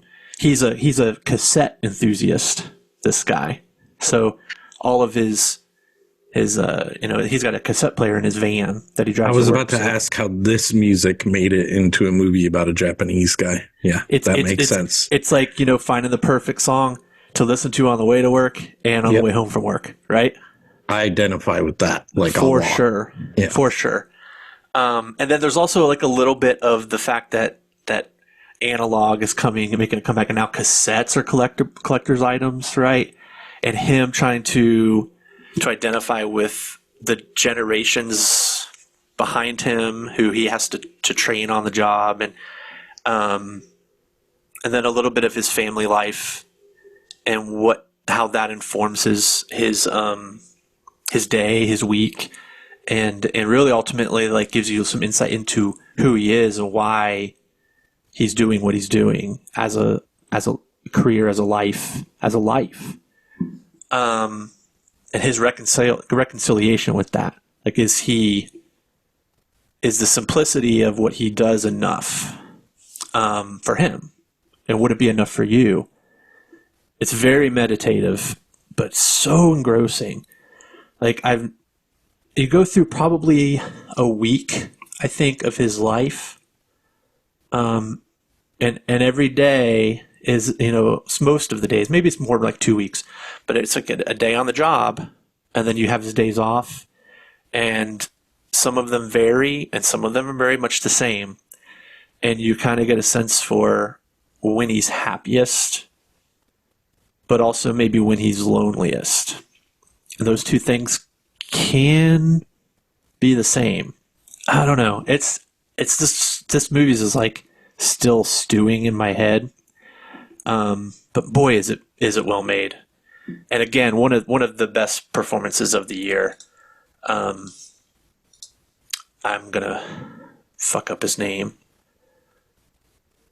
You're gonna Oliver this one, I'm sure. I'm not even gonna try. But the lead character, it's Koji Yakusho. Koji Yakusho. He won. That's best, close. He won Best Actor at Cannes for this role, and my goodness, yes, it's so well deserved. I haven't seen this movie, but I do want to say that using someone who cleans toilets as the vehicle for the job, what the job is, because all jobs are shitty, no matter who you are. And I'm not trying to make a pun here, but it is punny. Like, everyone can identify with that. Right? Yeah. Like, it's just a shitty job. It doesn't matter what the job is, what your status is. I don't know if status comes into play in this movie, but it levels the playing field for people, right? Mm-hmm. Sorry. Go ahead. No, that's it. I don't want to talk too much about it, because it's a movie I think it's best discovered on your own terms. I want to watch it. I'll tell you that. Yeah. But it just made me feel good. Like, really good. And that's kind of been a lot of the theme for me this year, is like films with this redemptive hope, right? Yeah. I mean, I gravitated towards a lot of those, I think, but not this last one. I don't know. This one's weird. I was talking to my kids today, and we were talking about a time where I played football when I was a kid. It was the first game I ever played. I'm going to connect this, I promise. It was the first game I ever played of football. And there was a kickoff. Two of you may have heard this story before, but I was a gunner on kickoffs. So you're on the outside running to get the guy who receives the ball. My buddy Abe is on the short side, so the side where the guy catches the ball. I'm on the far side. When my buddy Abe gets to him, he turns around to go towards where I'm at. And I just like perfectly fucking cracked this dude. Legit broke his hip. Broke the kid's hip. He had to go out in an ambulance on a stretcher. And a lot of the times in my life, I've wondered, did I change that kid's life forever? Right? Like, how many times in your life have you changed everyone's life forever? Mm-hmm, mm-hmm. Well, my number one movie is about a guy who changed everybody's fucking life forever. Yeah. And this is incidental. Like, we weren't having this conversation because of this movie, but it made me, while we've been talking, I thought about it. Like, I don't even know how to talk about Oppenheimer because it's very just conversational, right? It's a lot of Cillian Murphy sitting in a chair, taking people's worst for like maybe 70% of the movie. But it's so engrossing in that conversation and trying to figure out, like, how could he possibly get out of this indictment that's not an indictment, that is, like, it's so wild what happened to Oppenheimer, because in reality, he's a scientist with scruples who did a job for the American government that he wouldn't have done otherwise. But he got like 100% behind it because he had to. Well, if right? he didn't, it was the Nazis. Yes. And I mean, that's the rationale he uses, right, in the movie for himself. Our government doesn't give a shit. Cillian Murphy is astounding in this, even more astounding. Like, I've loved Robert Downey Jr. since Heart and Soul. Like, I love that man, but mostly because of how he brings me in emotionally when he's like a likable character. His performance in this is like, I fucking hate that man. I hate him. It's like Michael Rappaport levels of hate for, and if you know me, you know that's like a high thing. Like, I think Michael Rappaport's a great actor because he always makes me really fucking hate him when he's supposed to, right? Because he's a good dude. Like, I like Michael Rappaport, but hate him in acting because he always plays shit heels or shitheads. Excuse me. Downey Jr. is great in this. I don't know. Christopher Nolan took a subject matter that is almost boring. He took the devastation out of it from like a viewable experience. You know what I mean? Like, you didn't see the devastation of the bomb. You saw what the bomb could do, but you didn't see what it did. But it's still like powerful. Like that scene is, I don't know. I'm a huge Nolan fan for sure. Go ahead, Jeff. No, I was going to say this is obviously the movie of the year, right? Like, kind of feel like this is one of those situations. If this doesn't win Best Picture, I think we all probably need to eat our shoes. You know, it's that. It's a foregone conclusion, right? Because it is the movie of the year. It is on the grand scale. Everything that the trailer was trying to show you with as little from a 3-hour plus movie, you know, they only show you really kind of flashes of stuff, but all the while it's ticking down to a bomb, you know? Right. And it succeeds, but it's a movie that is more about science in different ways too, right? Like, there's a lot of talk about like how this thing is going to work. Then there's talk about the science of how it's going to change the world and how it's going to change people, what it's going to do to people, you know, what it does to, and to be honest with you, before I watched this movie, I saw 2 documentaries this year, one that was 40 years old and one that came out last year about the creation of the bomb.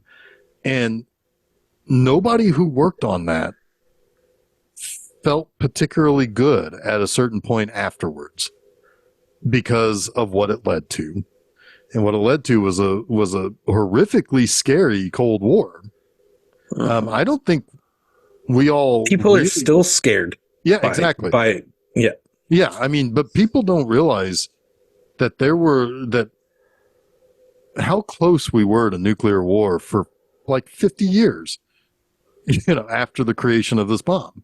Yeah, I want to add one thing here because you're talking about that. Like, this bomb isn't even the biggest bomb in the movie. It's that conversation at the end that is just like, Yeah. Holy shit. That's the biggest bomb dropped. It's something we all know, right? We all know, but it hasn't been articulated in words by two of the greatest scientists, probably. At least one of the greatest scientists that ever lived. Sorry. No. Go ahead, Jeff. Yeah, no, I mean, but it is not just a glib line in the movie that they were concerned. Are they going to destroy the entire? They didn't know where the chain reaction would end. Right. Until it didn't happen, they thought there was a not 0% chance that the entire atmosphere would light on fire. And it's like, it's a great movie. It's a contemplative movie. It's a movie about one of the most consequential people in the history of the world.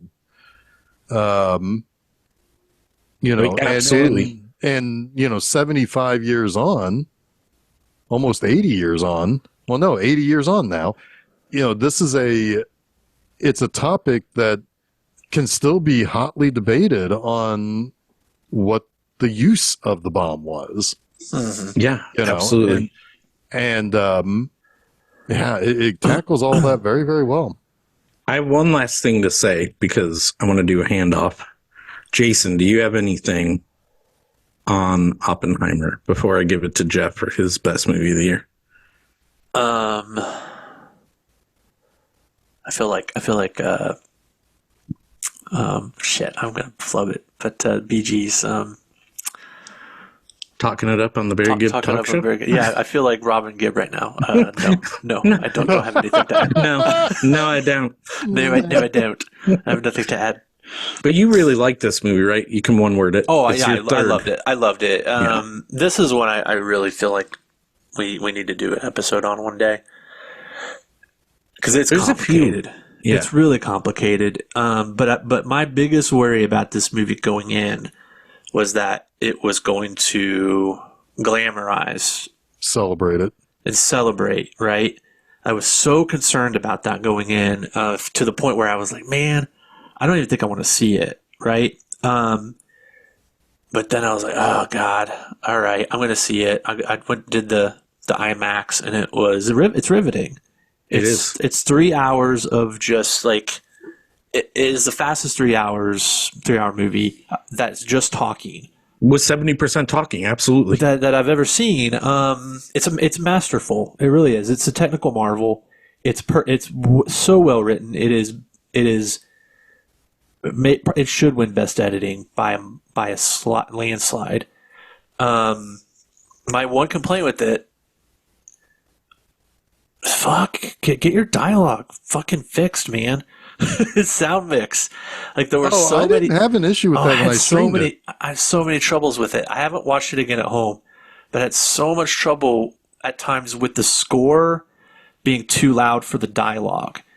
Nolan doesn't give a fuck, though. He's answered this question so many times. He just does not give a fuck, and I wish he gave a fuck because I want to hear what people are saying. I didn't have a problem with it either, and I saw it in the same venue you did. But I mean, this is a Nolan thing for sure. I dinged it half star. It's not perfect movie for me because of the. So would it have been a 5? Yeah. Is it okay? So one question, yes, no answer. And Jeff, I think you've seen a lot of Nolan. Is this his masterpiece? Yes, I think so. I think so too. Just the hand up to Jeff is that his number one deals with the fallout of my number one. It does kind of. Yes, I mean, and I know it's not lining up time wise or whatever, but I think it's absolutely perfect that these movies came out the same year. I agree. Um, But let Jeff talk, and then you go. Yeah. Yeah, Go. Yeah, Sorry. it's like you're kind of yeah. So my number one, I mean, it fills my heart with absolute joy and pleasure and just a sincere happiness that my number one for the year is Godzilla minus one. I mean, seeing the trailer for this movie, I don't think they ever released more than like a 75-second trailer or something for a minus one. It looked like, oh, this is going to be interesting. This is going to be taken exceptionally seriously. And I think the reason why Toho can do that is because the American Godzilla is doing the silly stuff, right? Like it's doing the hero Godzilla, the big, the big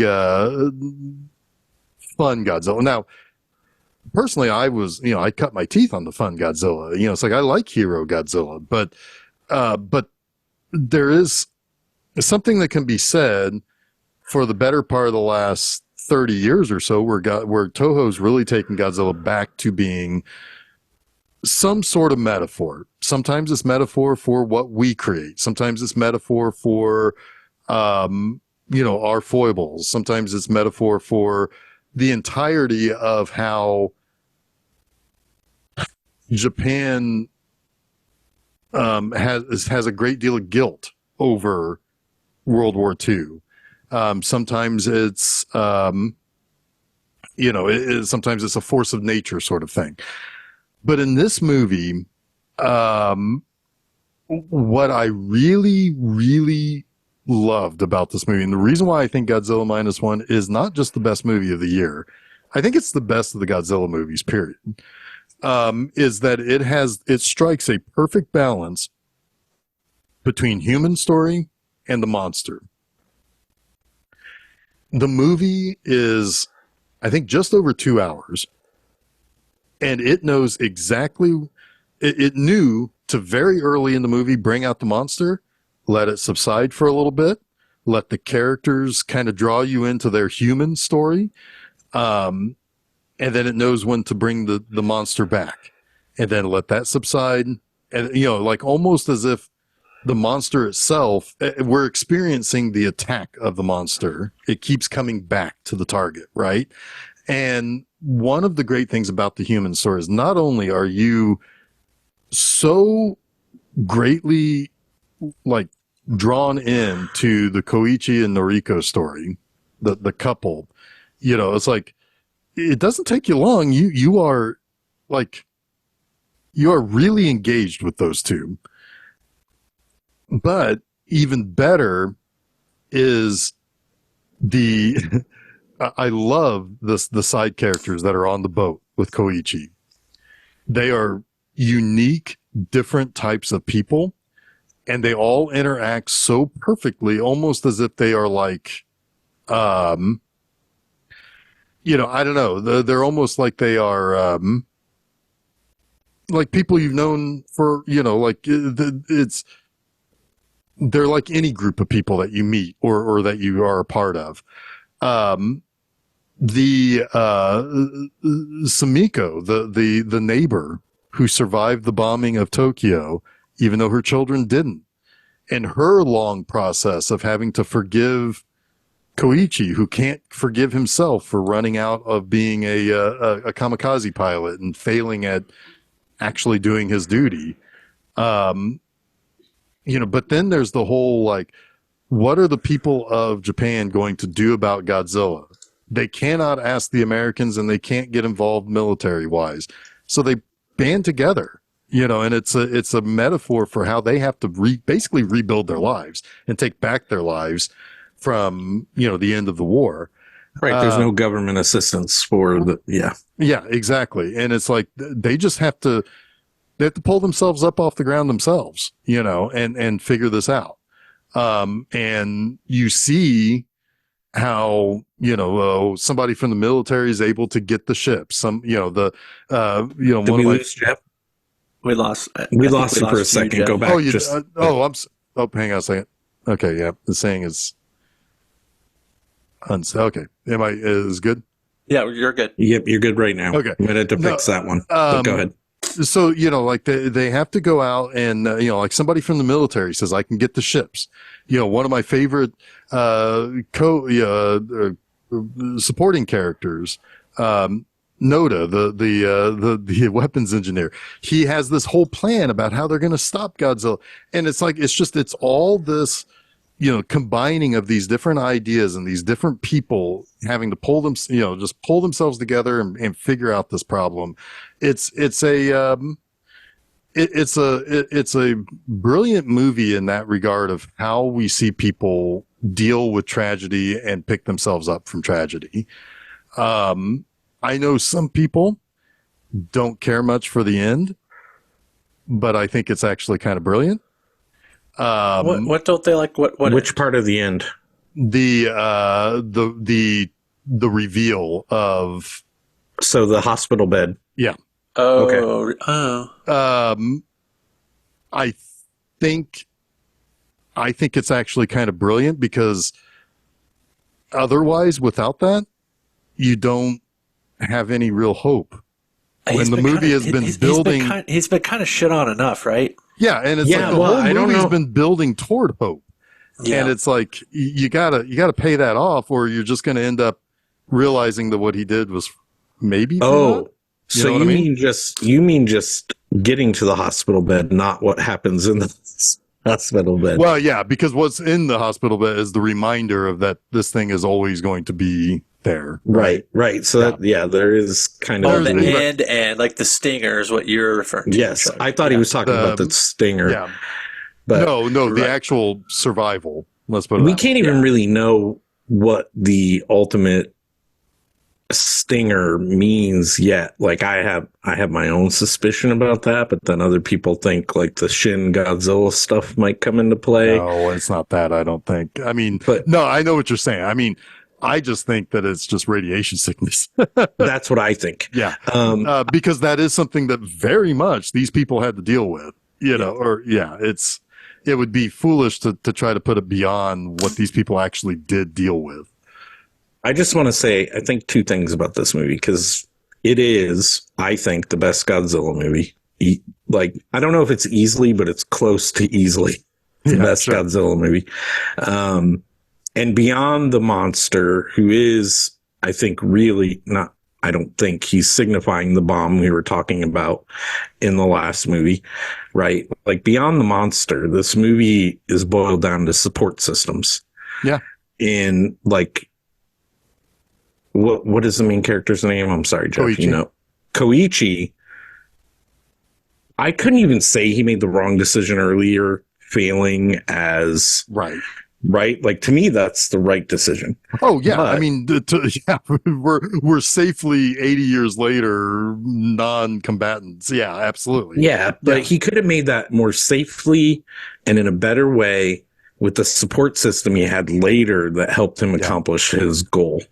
So once he gets surrounded by people, those side characters, as he called them, who are, I agree, wonderful and caring and willing to accept his shortcomings, right? Which is what we do as people in our best moments, is help people through their shortcomings.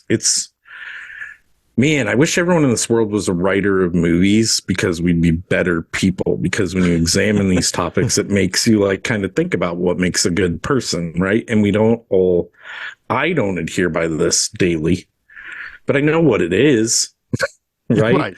And you see it a lot in this movie, which is kind of nice and is sad. I think this is a very sad movie, even with the hopeful ending. Sure. I think it's a very sad movie, but I love it. I mean, it's great. Absolutely, it's sad. It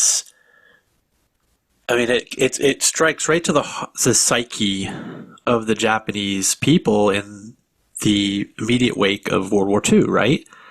And how do you come back from that as a civilization? And how then do you also live under the specter of nuclear Chance holocaust? of another bomb? Yeah. It's and that's what I love about the movie so much is how it tries to tackle that, and how it, the people coming together to fight off Godzilla is so symbolic of this just cause, right? Right. They've been put in this situation by their own actions, but now they have to band together, outside of government, outside of bureaucracy, outside of totalitarianism, and become a democracy, right? And work together and actually, defeat something that needs to be defeated. It's interesting coming from a Japanese director, right? Like, Yeah, Yeah. and this is sorry, yeah, Jason.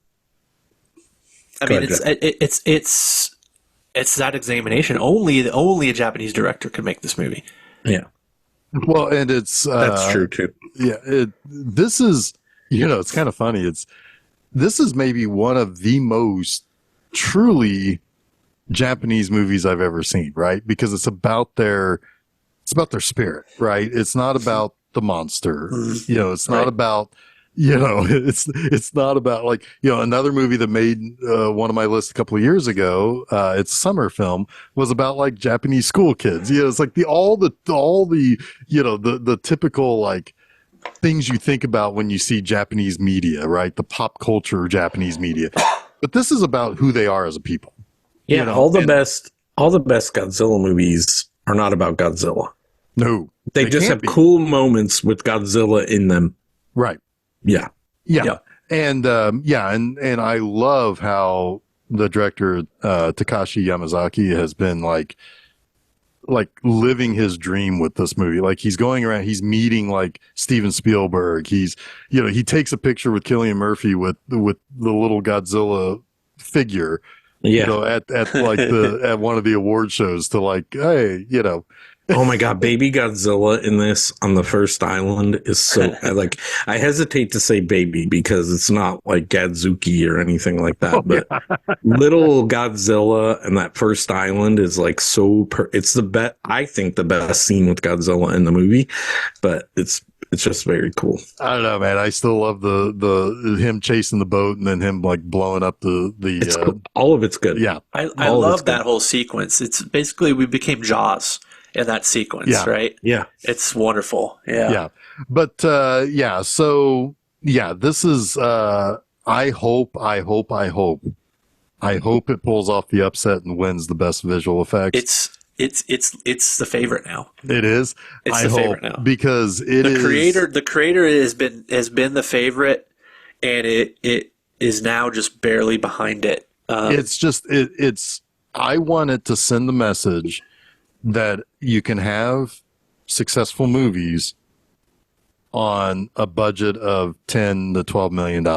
I mean, it's up for the Oscars. It's sending the message, but I get that. I think it's going to win. I do, because let's face it, it was the better movie.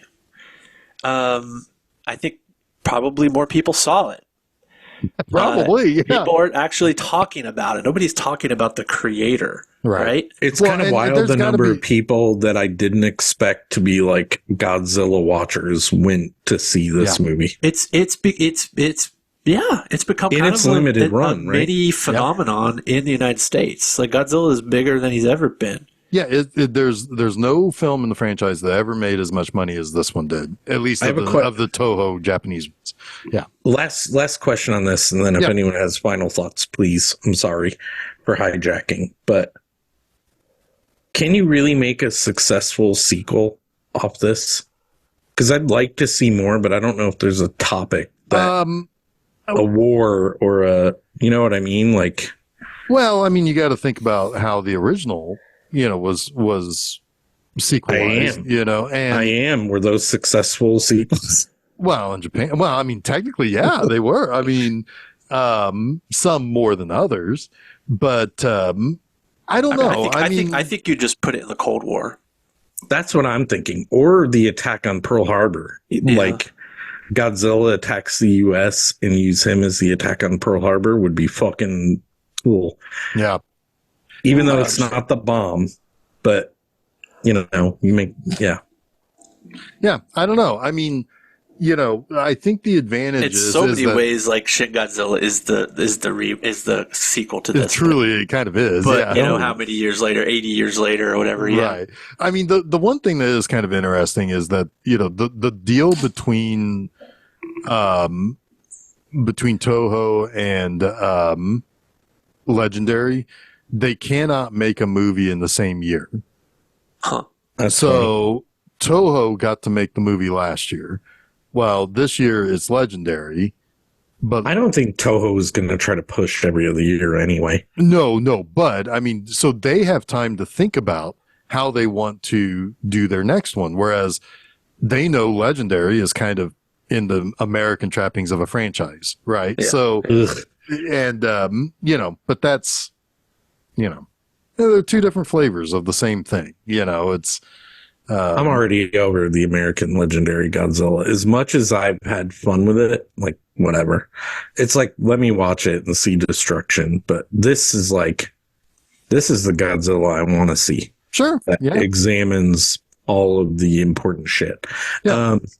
Should we get to our readings offs? Yeah. Should we go in the same order? Jason, you want to read your 10 to 1? With Sure. color if you want. I won't add color to mine, probably. I feel like everything except one movie's been talked about. So I will do mine. 10 was Bottoms. 9, The Holdovers. 8, American Fiction. 7, Past Lives. 6, Dream Scenario. 5, Anatomy of a Fall, which we have not talked about. Super, super good. If you like procedural whodunits. Very documentary style. Think The Staircase, but as a fictional French film. It's very The Staircase. It's very The Staircase. Godzilla was my number 4. Oppenheimer number 3. Poor Things number 2. And Perfect Days number 1. Terrible I do want to throw a shout out. What was that? It's a terrible list. I was joking. Damn. And I do want to throw a shout out to Zone of Interest. That's something we did not talk about at all, really. That was so close to cracking this list. Man, that's another one that's been just like sitting heavy with me for the last 2 days. Incredible movie. A movie where sound is a character in and of itself, and it's the juxtaposition between the mundane and the horrific. Oof. It's something else. It is truly something else. So people who have written reviews saying that it was too humanizing of the Hosses are fucking insane. There are so many moments in that movie where I was like, that's fucking disgusting. Like, but yes, that was their. I don't know. I won't get any more of it. They still go home every day and live a life. Right? Yeah. Like, I haven't seen that movie, but you still go home every day and live the same life, no matter how horrific you are, which is wild. It's crazy. It's a crazy movie. I think it's incredibly valid that it exists. It needed to exist. I think even more so in today's political climate. Political client. All right, I'm done. Chuck's top 10. We didn't talk about this one either, and I don't have much to say other than it was wildly cool. Spider-Man Across the Universe, with all its examination of culture and everything. It's an incomplete story, so I almost feel like it shouldn't be on my list, but I didn't see Poor Things, which I assume would be. I don't know for sure. Number 9, All of Us Strangers. Number 8, Bottoms. Number 7, Past Lives. Wait a minute. Number 8? Yeah, okay. Number 6, Anatomy of a Fall. We didn't talk about a lot, but it's kind of wonderful. So I would recommend that one too, more hesitantly. If you're into like the procedural, like Jason said, or true crime stuff or stuff like that. I mean, perfect movie for you. Yeah. Dream Scenario at number, I don't know what number I'm at. Five. Five. Yep. And then The Holdovers, Godzilla -1, Infinity Pool, and Oppenheimer. All right.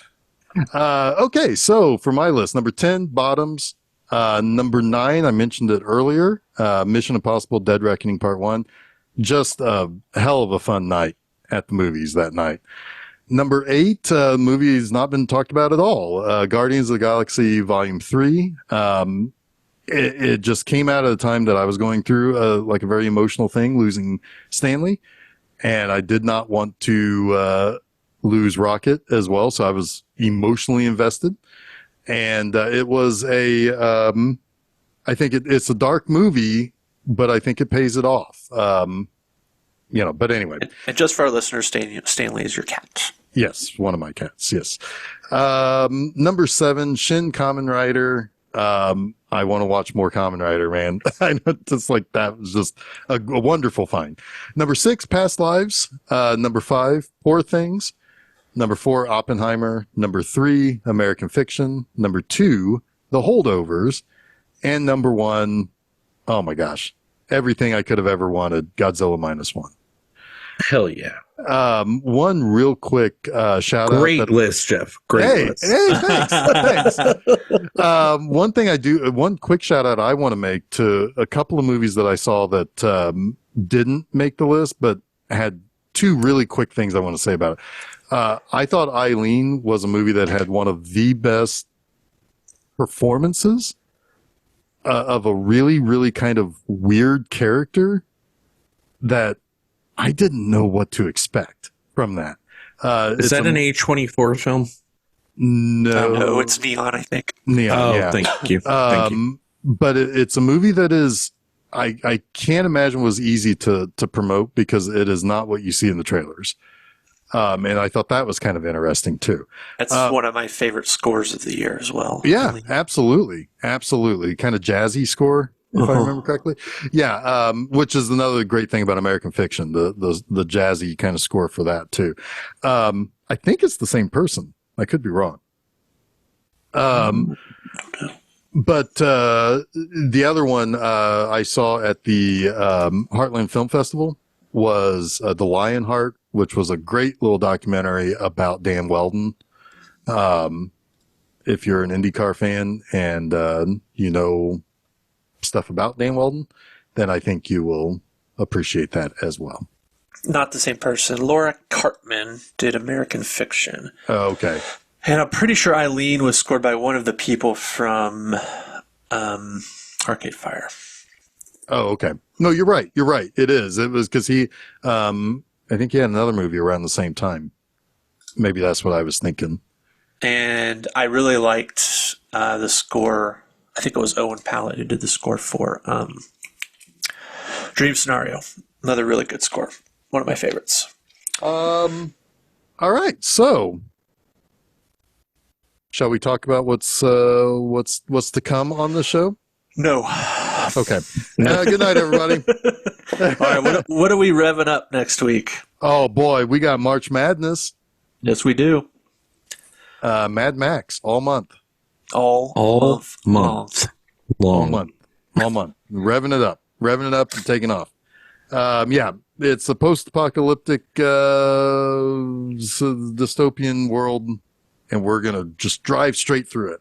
I hope people know what Mad Max is, but yeah. Yeah, well, they'll find out if they don't know. So yeah, that is that kicks off on March 6th, next Wednesday, 9 a.m. or so. Do it. Out. Do it. Do it. Do that thing. Go to Join us in the wasteland. Yeah. Filmseizure.com. It's going to be humongous. That's 2 weeks from now. The whole month is humongous. That's true. It is. Should be. Better been. Yeah. Anyway, so so that's at filmseizure.com. You can find where you can follow us, subscribe to the show, all of that good business. Also at filmseizure.com on Monday, the 4th, is a new episode of Monster Monday's Trilogy of Terror. Ooh. Yeah, Karen Black. Oh, Karen Black, yeah. Yeah, it's good stuff. Real good stuff. Shrunken doll guy. Yep. Yeah, really good stuff there.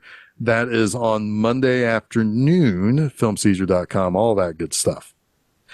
This upcoming Friday at my website, bmovieanima.com, you can read my review for Parts the Clonus Horror. Chuck Bark.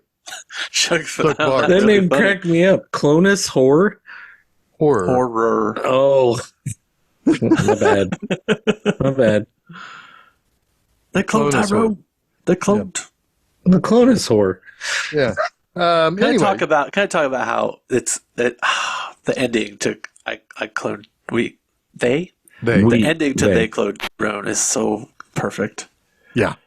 It's just perfect. Because the whole time we didn't even know who Tyrone was. Exactly. This wasn't on your top 10. Well, it I was know, near my but top 10. it was on my short list. I'm on your short list, too. Oh, dang. All right. That's where you're going to stay. You'll never make my top 10. I have a feeling in the post-apocalypse, you guys are going to be chained to each other on a bike. No, I'm going to be on Master the... Blaster. Jason's going to be the bottom on the back of my bike. Or it will be Master Blaster. Right. Master Blaster. We'll find out more about this in a couple Next weeks. month. Yeah. Yeah. Anyway, all right. So until then, hey, I've been Jeff Arbuckle.